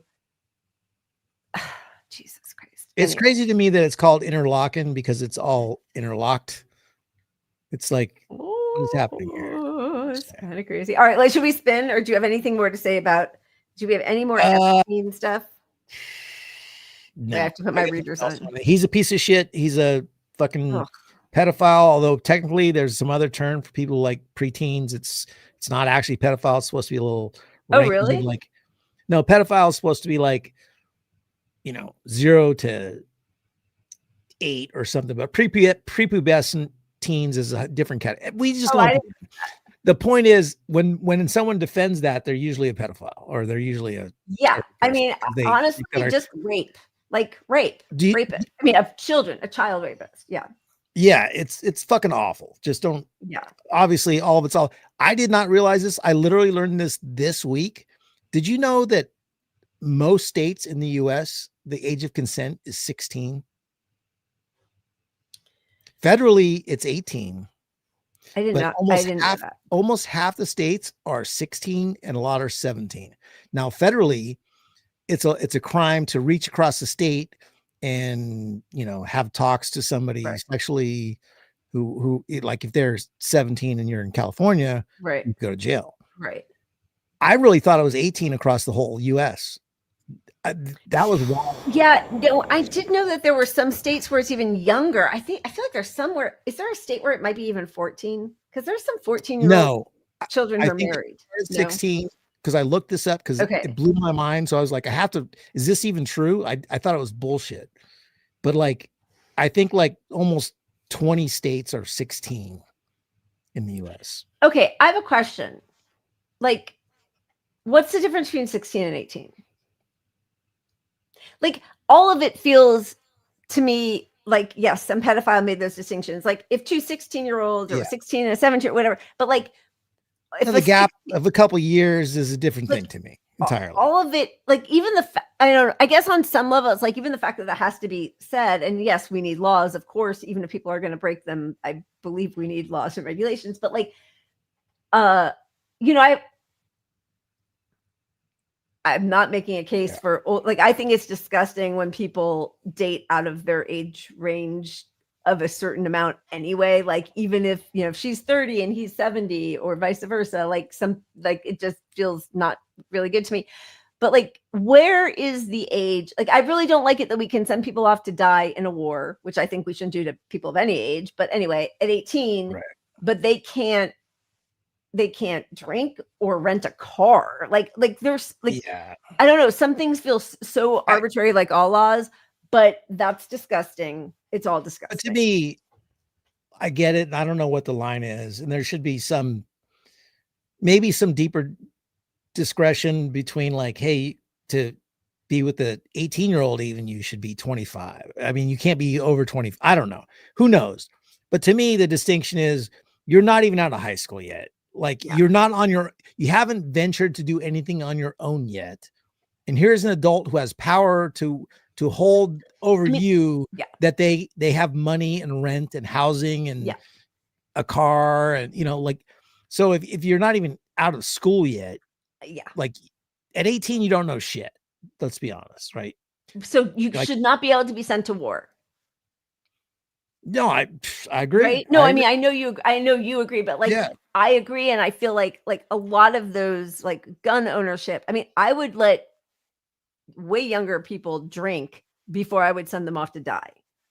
I would let way younger people vote before I would send them off to die. I don't want to ever send anybody off to die. And then I want to be careful because my actress trying to be funny side wants to say shit that will absolutely get me canceled just to be funny. And I'm like, all I'm thinking right now is don't say it, don't say it, don't say it. Okay. We should spin the wheel. I won't even encourage you to say it because I think you think it might be actually cancelable. That's interesting. Tell me offline, please. I'll tweet about it. I'll tweet about it. Yeah, baby. Okay, that's what we need. Especially because of what I was about to say. Oh shit. Okay, good. Did we show this also? We might have. No, we didn't. All right. Uh-oh. What is it? I can't believe that. All right. Well, here we go. Wholesome.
Okay, I must be really emotional because I'm tearing up. I really love that. I needed that. Are you? Yeah. Well, that's great because I just ran away to go to the bathroom and I'm just happy I got my pee in. I love that.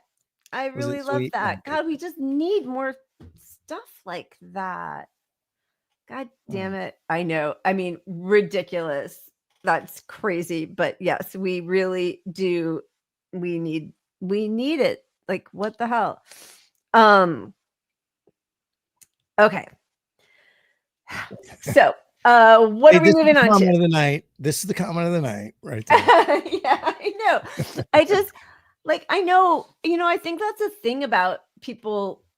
I mean, I think it's a thing about all people, actually. Like, we all just want some of the same basic things, and it's just how we want to get Go to there. the bathroom. Go to the bathroom, drink a little more, hang out with friends. Yeah. Okay. Where are we next? Because we got a couple of different ways to go. We got to hit. Well, I was going to say we got to hit ICE, but yeah. So we have to hit ICE, and we really do have to hit Israel, or at least some of the protest and some of what's happening. And then also, oh my God, it's already 6:49, but some really interesting polls just came out in New York City, which, again, like, what's his face? Jeffries, Schumer, Gillibrand, who, like, they're so out of touch. They don't care. This is the newest abundance meetup, or the chorus, or whatever. Who are these people? The cohort of chorus. it's the FAFO 50 though. Like, and there's a Newsom clip he put out, like, fuck around and find out 50. Just hearing that come out of his mouth was so painful to me. So embarrassing. Like, don't hijack fuck around and find out and make it a lib. They always Charlie do Kirkish fucking. They do this all the time. They use the language of the left and liberation to, like, shield or give a patina to their shitty right-wing capitalist asshole social murder. Yeah. But the thing that's really funny is so Gavin Newsom, Brian Tyler Cohen, like, by the way, these people, the guy who just got exposed. Yeah. Right? So in bold is Gavin Newsom and Brian Tyler Cohen, who just got shown up, exposed in the whole the chorus thing, the chorus with the dark money. Yeah. Okay, but the next line, this just cracks me up. It says West Wing cast. Okay, great. What? Whoever we can get. Whatever. Obviously not even one of the writers, not exactly. It's the guy who's, like, next to Beto up there, Jule Hill or something, if I remember his name properly. But, like, what a weird thing, Leslie Jones, and then of course fucking Elizabeth Warren, Pete Buttigieg, like, just gross. Anyway, this is all to combat what the, like, big news is, which is, this is just from this week, New York Times Siena College poll. If the 2025 New York City mayoral election were held today, who would you vote for? In a 4-way race, Joran is still way ahead of the game. Yeah. Best part of that is that Curtis Silwa. Yeah, Sliwa, right? Yeah. Whatever his name Sliwa is the head of the current mayor. Wiping Eric Adams' ass. And this is the guy that was part of the street stuff in New York. Guardian Angels. Yep. Guardian Angels. I don't know if he started it, but he was like at least one of the top guys. Yeah. He's kind of racist. I mean, to be honest, but like regardless of that, like this guy is beating Eric Adams in his own city where he's currently mayor. Yeah. And then, sorry, I just want to come back to this because we had pulled a graphic, but we don't have it right now. But that Pete Buttigieg has 0% support among Black Americans is just hilarious because they keep trying to push him as a possible, potential 2028. But we need to see some Black support numbers for Newsom because honestly, I feel like they're hiding that from us because his numbers are going to be really awful with Black people. He's going to be right around what's her face, like Kamala, 7% or something. But yeah, it'll be really low. It's going to be rough. Yeah. Okay. So then they dug a little deeper. They talk about the which of the following mayoral candidates do you think would do the best job on each of the following issues?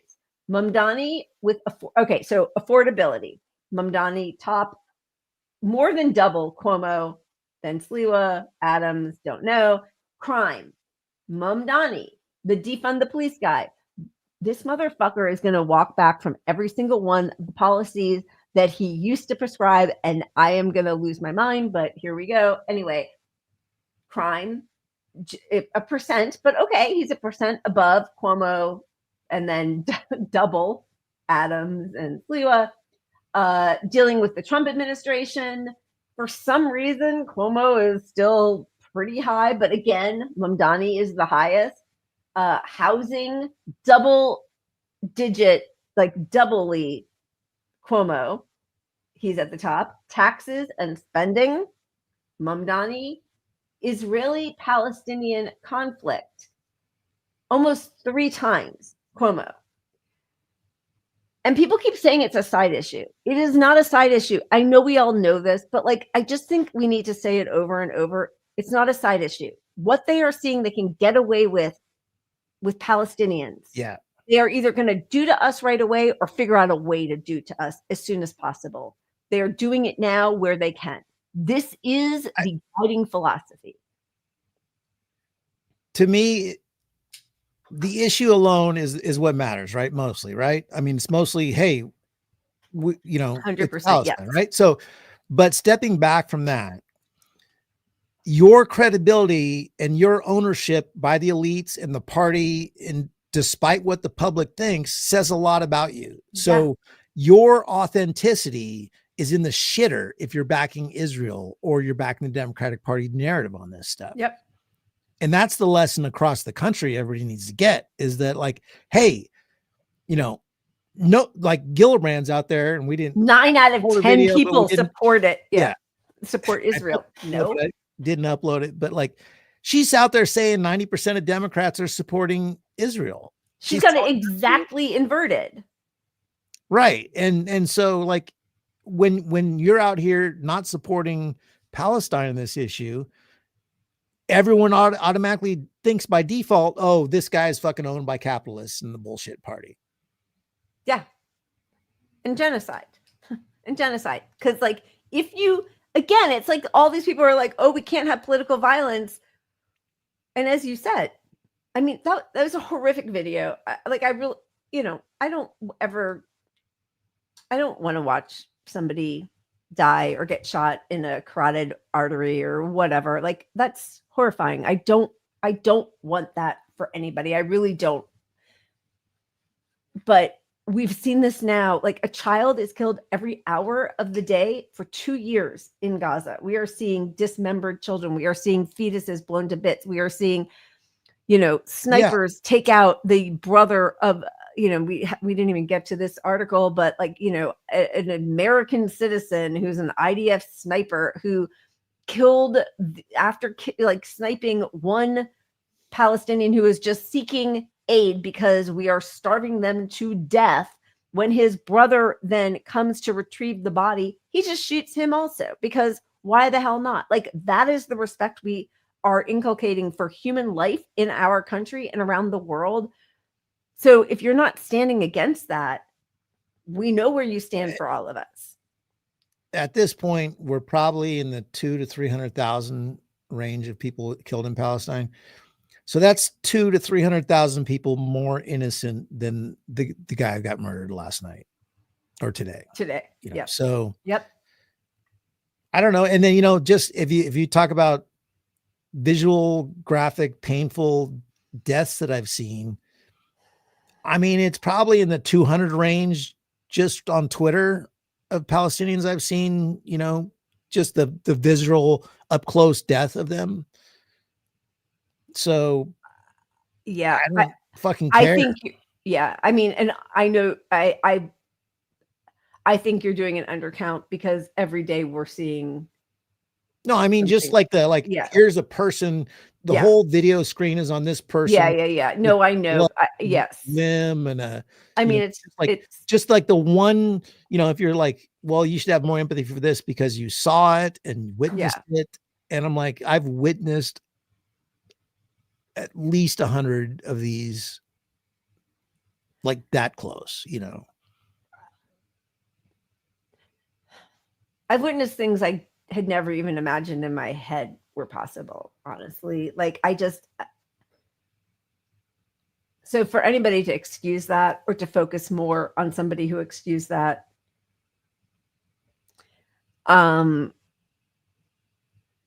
okay, so there were a couple more things, because then I do, well, I want to get everyone's take on this. Okay, so here was the other thing. New York Times Siena poll: in the dispute between Israel and the Palestinians, which side do you sympathize with more, Israel or the Palestinians? So these are New York City voters.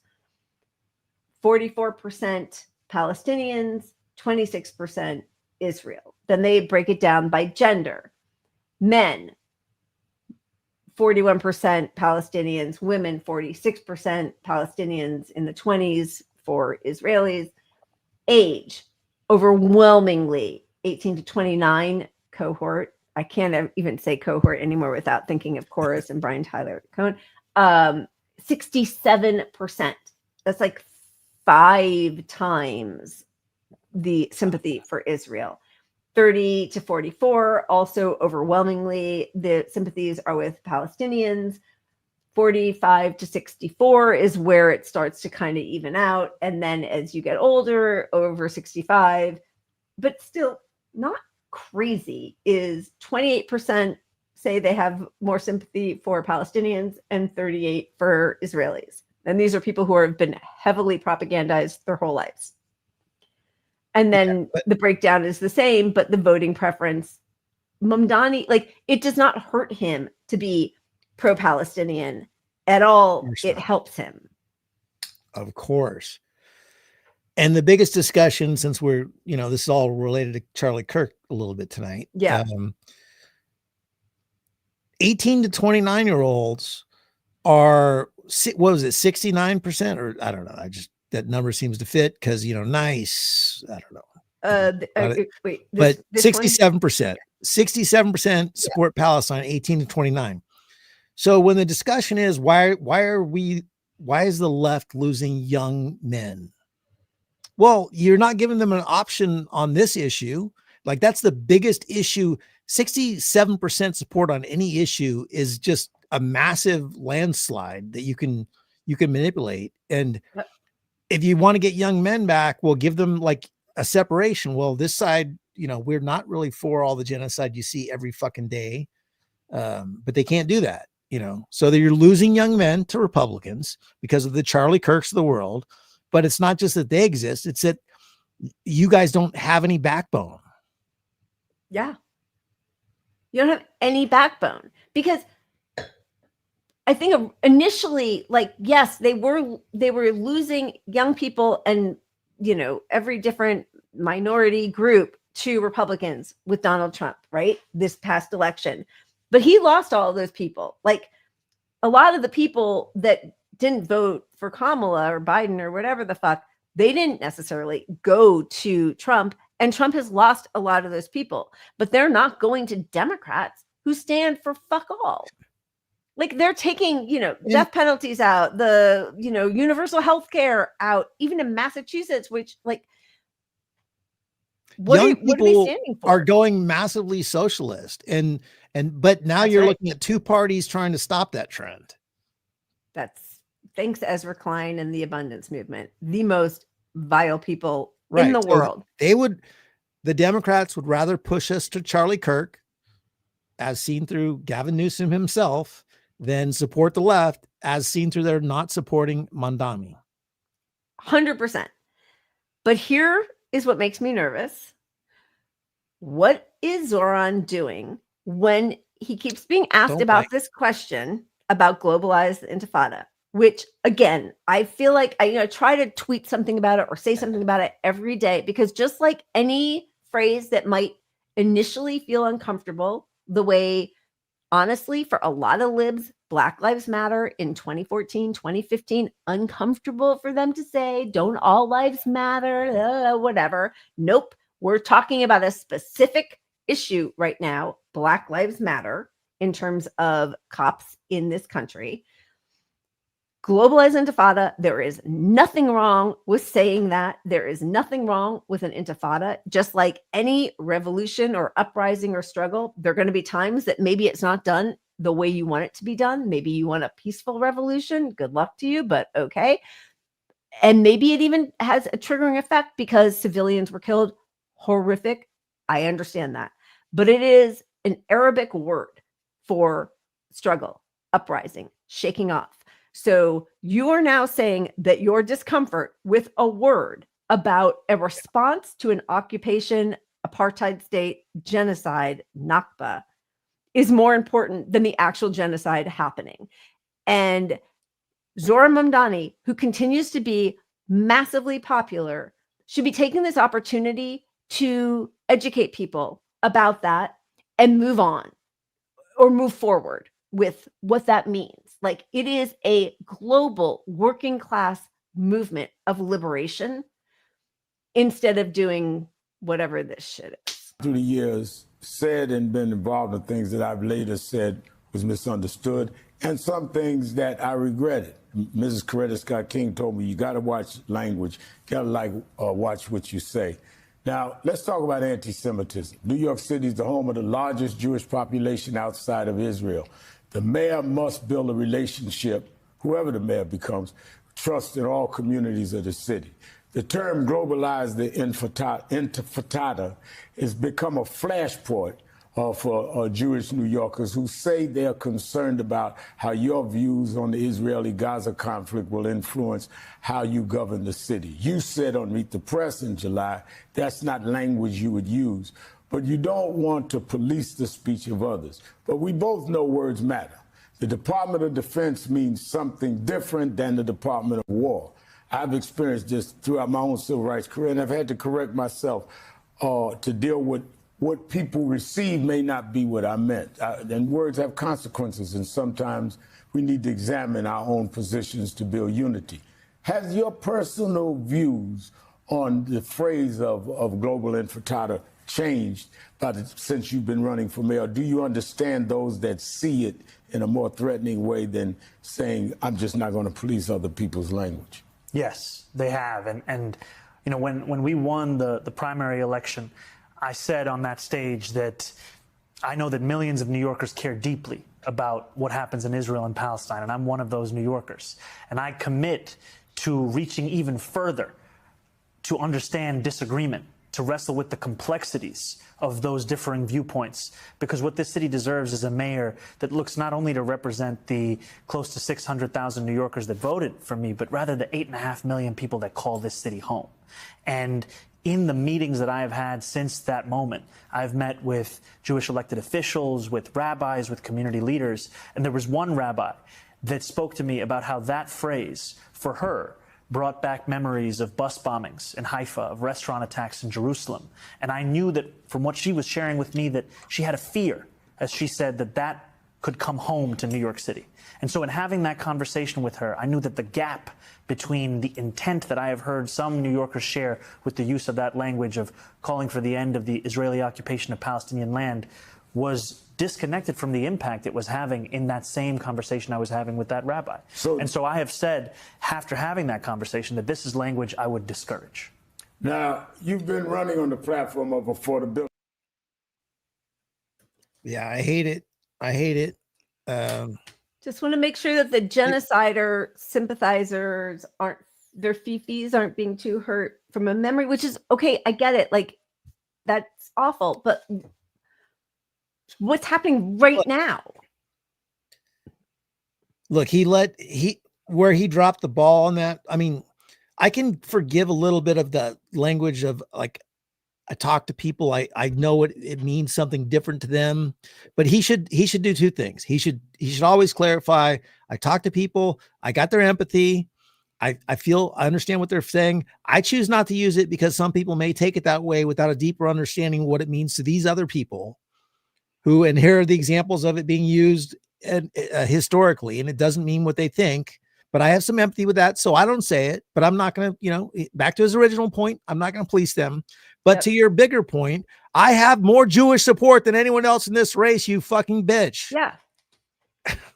Like, more people are upset by the genocide that is currently happening, by the occupation of Palestine, by the Nakba, by 76 years of domination, apartheid, and a slow roll genocide, ethnic cleansing. That is more important to me. Or okay, as a politician, you could say more important to me. Like, right. Fucking, okay, table it with your cohort of people. Figure out a better way to say it so you don't throw people under the bus. There is nothing wrong with saying globalize the intifada. Stop kowtowing to these people. It will never be enough. They hate you. Right. They will always hate you, and you are losing your base. And you could tell, look, I think they did some of what you're saying. Like, let's focus group this, or not focus group, we hope, but like, Right. let's think about how to make a response that shows some sort of, deeper understanding of empathy, so you guys can kill this narrative. So we can put this aside. Right. Yeah. So let's say that's his political goal here. And he ends it with, instead of like it used to be, I would not police their language, to I would discourage that language. And that's the line that they fucked up. He could have said all that and said, I wouldn't say it still, but again, we all it have is different not approaches. my choice to speak for other people's experience and use language that means something different to you. Like, imagine talking about the imagined fear of New York Jews and the actual fear, desperation, slaughter, genocide of people who are being, like, the disparity in where the focus is insane to me, especially because, and this is, listen, I know we always like really try hard to make this distinction, or not distinction, but like separate things. No matter what, we are all focused on the genocide of Palestinians and how horrific that is. The second, third, whatever level down is what they are doing there. They will be bringing right back to us. They do it in the global South. They've been doing it forever. This is what empires do. If you don't fight it there, it comes back here. Kind of like what they said about using Ukrainians as cannon fodder against Russia, right? So like that is a correlation that has to be made, is what we are doing, how we are dehumanizing people, minimizing lives, slaughtering people who are coming for aid, who like Hamas is not, like, also go right back to Hamas, not a terrorist organization any more than any, like, I mean, like they're not even an official army, but okay, they're the militant wing of a political party that's a liberation party. Again, I wouldn't want to live under Hamas's directives necessarily, or anybody's. Like, let's look around us, folks. But like that also should just be ended. Not terrorist. 100 and whatever 70 of the 195 countries in the world don't consider them a terrorist organization. The UN does not consider them a terrorist organization. They have the right to take up arms against the occupying power. Like, 100%. I think the biggest issue when it comes politically, aside from the interests of Palestine, obviously, but what it reflects on the U.S. is, if we can't get the Democratic Party to support something that has 90% support, how can we get them to support something where all Democrats do, but it's not supported on the right? So, like, I mean, Medicare for All even has bipartisan support. We call for it. So we're not going to, but if we can't get 90% support, how are we going to get 53% support policy passed? So all that does matter. And with the interview with Al Sharpton, it shows me, like, I didn't like how it felt like the whole thing was set up. Like, it was a scripted moment too. Like, it was like, it almost felt like, okay, he agreed to come on Sharpton and give this new answer, and Sharpton was going to set him up for the new answer, which is very disturbing. With even worse. Yeah, exactly. Right. That part of it I really didn't like, because he was ready for that exact question, and Sharpton gave a big, long scripted, whole minute before he got to the question. Yep. Sharpton, who's a huge charlatan, as so many people have said here, who made his money on the whole Tawana Brawley thing. He's another one of these just complete sycophants who just goes whichever way the wind blows financially. But like, you're winning. Why are you snatching defeat from the jaws of victory? You are winning. The whole world is pro-Palestine. The whole world sees that what the US and Israel are doing to Palestinians is what's next for all of us, if it hasn't already been done. Like, so many people in our country and around the world have already suffered the horrors of empire. But, like, why would you step back? You're winning. You are winning. You're Jamie Dimon, never going to be a fan. Mark Cuban, none of them. They don't want any of what you are giving. So stop trying to get them. Yeah. And it's in the same week that Adams and Cuomo are going at each other. Let them fight. Why are you giving sound bites that are against your own base? It's the dumbest move on earth. Really depressing. It's really depressing, because we know nobody moves further left once they're in office. And, here's the other thing. Yeah, go ahead.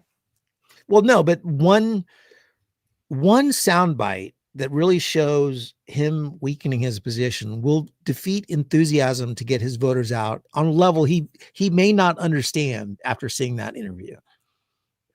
I'm not saying that did it, but you can fuck it up. Good. You can fuck it up.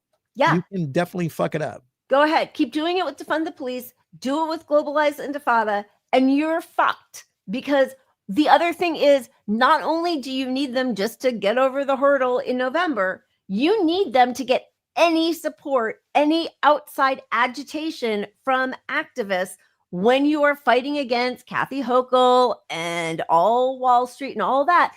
They are not going to show up for somebody who is already compromising with genocidal maniacs. Like, what are you doing? Why is this happening?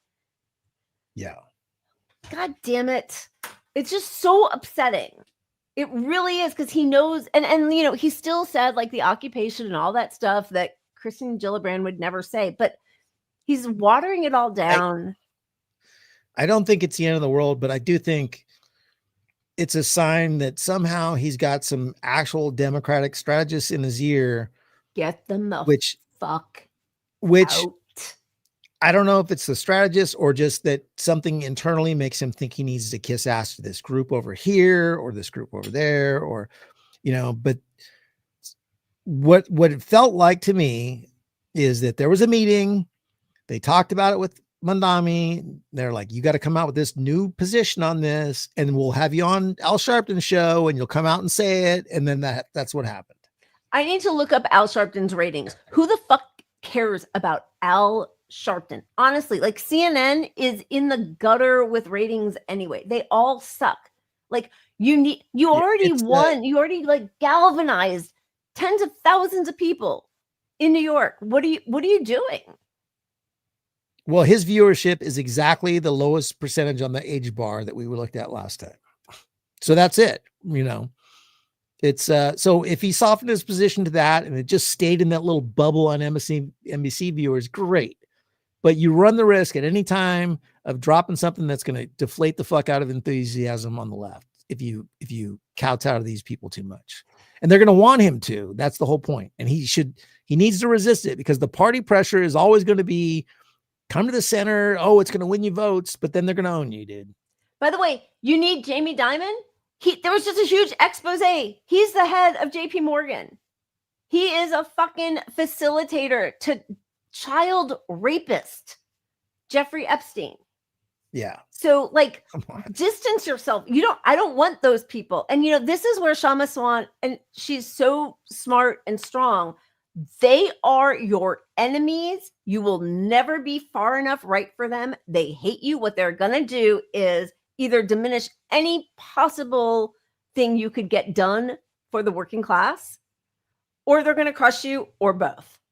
So what are you doing? What are you doing? Yeah. I don't even know. God damn it. I mean, look, to me, he's going to win. I don't think he's sold out. I'm not. I feel like you need to stop. It's like me saying like, oh, we're so lucky we got no traffic. You need to stop jinxing us. No, I'm kidding. But like, God damn. Not if he keeps doing this kind of shit. Yeah, no, I mean, like I said, all he can do is fuck it up from here, right? So kissing the ring is gonna fuck it up. Just don't kiss the ring anymore, dude. You could have just not gone on Sharpton. You could not even talk about it. Keep putting out. You have the most heavily produced, excellent ads and commercials and shticks and promos, and all that could happen is you go on one of these shows and everyone's like, oh man, what the fuck happened to him? And they're like, I don't give a shit about getting outvoted. This guy's fucking disappointed me, like Bernie did, or like AOC did, or like he did get some Obama advisors in there, right? Or DNC kinds of people. And it is really hard not to believe after all this time. Like, how many times do you fail before the rest of us are like, it's either self-sabotage or it's intentional sabotage? And whichever way it is, it's sabotage. Well, have you thought about hiring Claire McCaskill to tell you how to hit the centrist fuse? Wait, shut up. He didn't hire her. No, he did. You're just saying that. Okay. Oh my God. You're going to be a heart attack. McCaskill to talk about how to win over the last few centrist votes. Fuck them. They need to go the way of the Charlie Kirks of the world. Goodbye. Thank you, Runs. Thank you.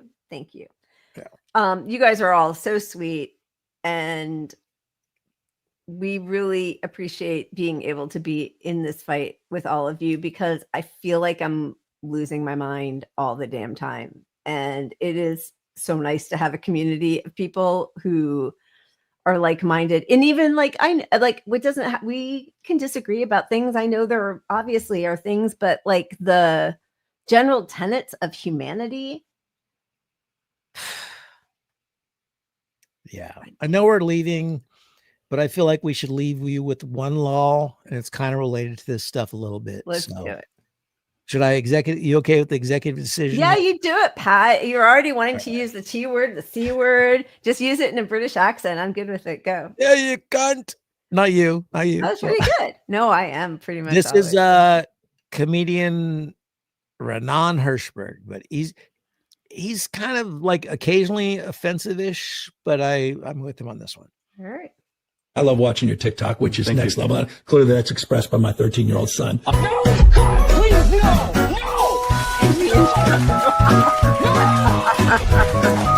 I like Rogan. I like some episodes. There's a great episode where he has a creationist on, or as he calls it, an expert, and it's amazing. Because for 4 hours, you get to watch someone explain that evolution isn't real to someone else who looks like man's earliest ancestor.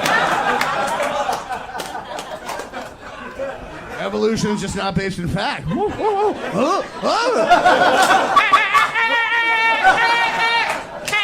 I heard that. He's always hearing shit. You're like, the moon's made of cheese. I keep hearing that. Why don't you read something, you dumb cunt? How about that? I know there's some Rogan heads in here. I know you're mad. You're like, well, he just has different viewpoints on. That's what matters, you know? One week he'll have a Holocaust denier on, but then the next week he'll have a different Holocaust denier on. That's really good. Wait, who is that guy? What's his name? I know you just said it, but okay. Media. I need to look him up. Yeah, he's 90% great, 10%. Did you just say that? But that's all right. I mean, I feel like that's comedy, that's creativity, right? Like, I mean, that can just happen. Like, how do you know what the line is until you push the line and all that kind of stuff? But I'm writing his name. I do think it's funny now that our lefty law starts with Charlie Kirk. I know. I feel like we might need to put Al Sharpton in there. No, I'm kidding. I don't feel like changing it. I feel like it should. We maybe just stick by it. Yeah, you put it out there and it worked. It's super funny. Before we go out on our one good thing, Jeremy Scahill, I adore. He's so good, and I really loved what he had to say about Hamas because, there are so many different lines about like, just release the hostages, just lay down your weapons, Hamas. Just, it's like all this bullshit that like, oh, if you even just say, even if you ignore all of the history of the Zionist apartheid state of Israel, and then you just say like, in the last 2 years, why are all these attacks happening in the West Bank then? Like, why are there so many hostages being stolen? Children stolen, civilians, hostages, raped, tortured, killed in the West Bank. Why are there no Hamas there, no Israeli hostages there, right? So it all falls apart. It's so clear, but he has such a articulate way of describing what it is to be a liberation movement and why Hamas, whether they surrender or not, there is no surrender for people who want liberation in their own world, their own lives. So I just wanted. What are the chances of Hamas surrendering? Zero.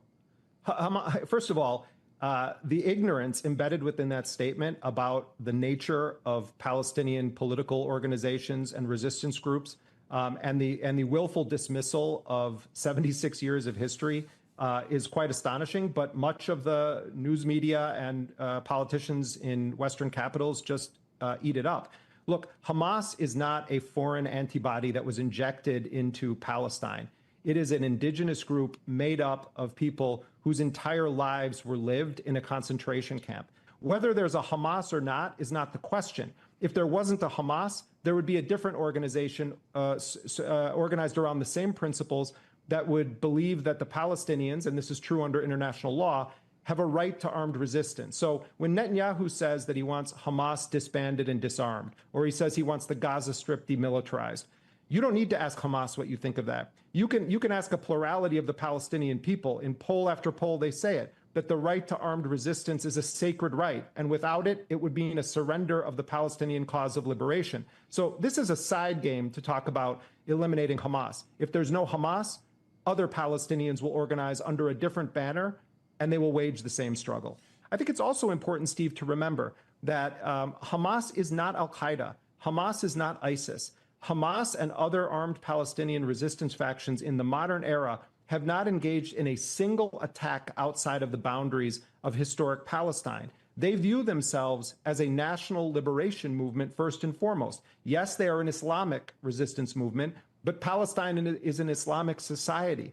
And you saw the secular, largely secular Palestinian resistance movements of the 60s, 70s, and 80s increasingly transform into having a more pronounced Islamic identity, especially in the aftermath of the Palestinian intifadas, where the true face of Israel was sort of exposed in a very real way to the world. But if we don't understand, and by we, I mean people in the West, whether it's leaders or ordinary citizens that are concerned about the role of their government, if we don't understand and take seriously the cause of national liberation, the cause of a people that are saying that they're fighting to prevent being wiped off the face of the earth, then we're whistling past the graveyard.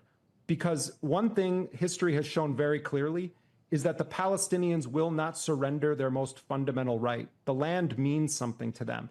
And we take it seriously as a national liberation movement and try to understand what their demands are. This is never going to end.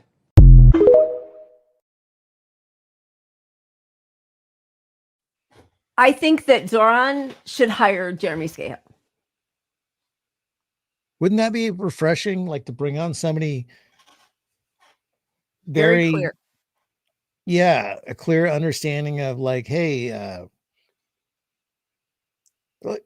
I don't know, like how you would position this to the public, like use some of that language, some of it, not all of it, because it'll be too extreme for most of the population, but just explain that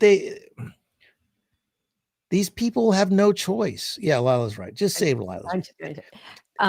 But like explain I mean, I know you don't, the tricky part is you don't want to get in a position of defending Hamas, right? That's the trap they want you into, sort of. But just say under international law, these people have a right to defend themselves. I'm not going to defend Hamas. I'm not going to attack Hamas either. Like, I don't know. There's a better way to phrase it, but yeah, bring Scahill on and let him talk for 2 minutes and then come back. I do think it's important, and again, I know I say this all the time, but Norm Finkelstein really clarified it for me on October 8th, 2023. He was like, we do not judge the Nat Turner revolt. There you go, Jen, soul sister. We do not judge or condemn. No, in fact, we lionize Nat Turner and his revolt. We lionize the Warsaw Ghetto, outbreak, or give me help here with my brain, like, just cut it off at the pass. No, I don't need to stand for because then you can do the same thing. Like, they're going to take the ick factor of every single different group or politician and highlight that. But they don't do it to their own people whom they support, right? Like, they'll trot Bill Clinton, infamous rapist, out on the stage. They will trot, or on the other side, Donald Trump, Biden with all the sexual harassment suits, Barack Obama, who started 5 wars, Nobel Peace Prize winning, bombed Medicine Without Frontiers and, weddings. Barack Obama, they won't then pick apart all the things about him that were wrong. So why are only certain groups, certain politicians, certain countries labeled as beyond redemption, beyond repair? No, you have a absolute right. And in fact, you have an obligation to fight for liberation. And the rest of the world has the obligation to support you in that fight for liberation against an occupying state. That's sort of all that ever needs to be said. Whoops. I'm going back to Justin. Yeah, we're trying to get to our starred people. Go ahead. Sorry. Just quick cheers again, so we don't forget, because I feel like we're going to forget. Justin, thank you so much. Justin. M. Sparks, solidarity always. Kimmy, thank you for your super sticker. Cheers to all of you. And I'm going to be quiet so Pat can talk, but cheers and thank you. Okay. I don't know what I had left, but look, if you're politically, if you're Mamdani, if you're the Democrats, like, Palestine's a winning issue. Be confident about it. Say, I'm more in line with the public than my party is. You can leave it there. Mm-hmm. You're like, hey, you disagree with me, why don't you talk to the public out here? Because they're on my side. I'm going to leave it at that. I actually love that. That's Pat, you're right. Did I say that enough? Put it in a tweet or at least in the comments so I can put it on screen. No. I will put it on a pillow. I'll embroider it on something. On a pillow, yes. Yeah. John Brown. Uprising. Pat's right. Pat's right. Pat's right. Well, I'm gonna make that. Capitalism. We can buy a hat that says Pat's right and have it here tomorrow, probably. So where it's all about the merch for us, you know. I'm doing it. Okay. I think that's it. We gotta go. Look, you're getting a lot of Pat's right. These are all my alter egos. I appreciate myself. He does. He has a million of them. I know. I'm never going to say it. Big Dumb Animal. Thank you so much. I feel like sometimes you do this just so I have to say Big Dumb Animal, which you know I hate, but we really appreciate you so much. Thank you. All right. Cheers to all of you guys. You're awesome. Let's go out on some fighters. Wait, this is Francesca Albanese and the grandson of Nelson Mandela, whose name is, I wrote it down and I don't remember his first name, but another Mandela. And all eyes, yes, on Gaza and the West Bank and East Palestine, and everybody were destroying, but also on this global Sumud flotilla, because while people are distracted by the murder of Charlie Kirk, there are many more murders happening and potentially happening. And we know that Israel and the US is not above slaughtering. Absolutely. And what I've been kind of concerned about is the flotilla is going to escalate until there's a confrontation, and we're seeing that now. And they're doing their test firing on the flotilla with these drones. So these people are at tremendous risk. This is not a PR stunt. So support them. And I love Francesca, love of my life. I mean, you know, actually a little bit of a crush, not gonna lie. Political. We all do. God, we're all crushing. All right, I'm just saying. And thank you, Amy Kamori. You're keeping us company. And it's 3 times a week now. Just a reminder, we will be here tomorrow at 6:30 p.m. Pacific time, at 9:30 Eastern time, to check in on the latest health updates of Thank you, Amy. And I love your dog. And I see a little YouTube video next to it. I would watch videos of your dog. I can already tell you. I would love it. Thank you so much. That's incredibly generous. We really appreciate it. We appreciate it so much. All of you guys, we adore you. I feel like this is our community and it gives me so much joy and life. So cheers to all of you guys and thank you. I'm pushing the button. Good night. I'm scared. I'm scared of seeing you going, because we all together are standing against the system. It's not just Israel. It's a system. The system that protects Israel is as vicious as the apartheid itself. Just as we defeated apartheid South Africa, we will end this blockade, we will break the siege, and we will defeat apartheid Israel. Because it's that system made of states which should have stood up, prepared navies, and sent navies breaking the siege already many, many months ago. And in the absence of any action, and while empty words of rhetoric flow from here to there, thank you for taking this risk, and you are not just witnesses, you are moral warriors.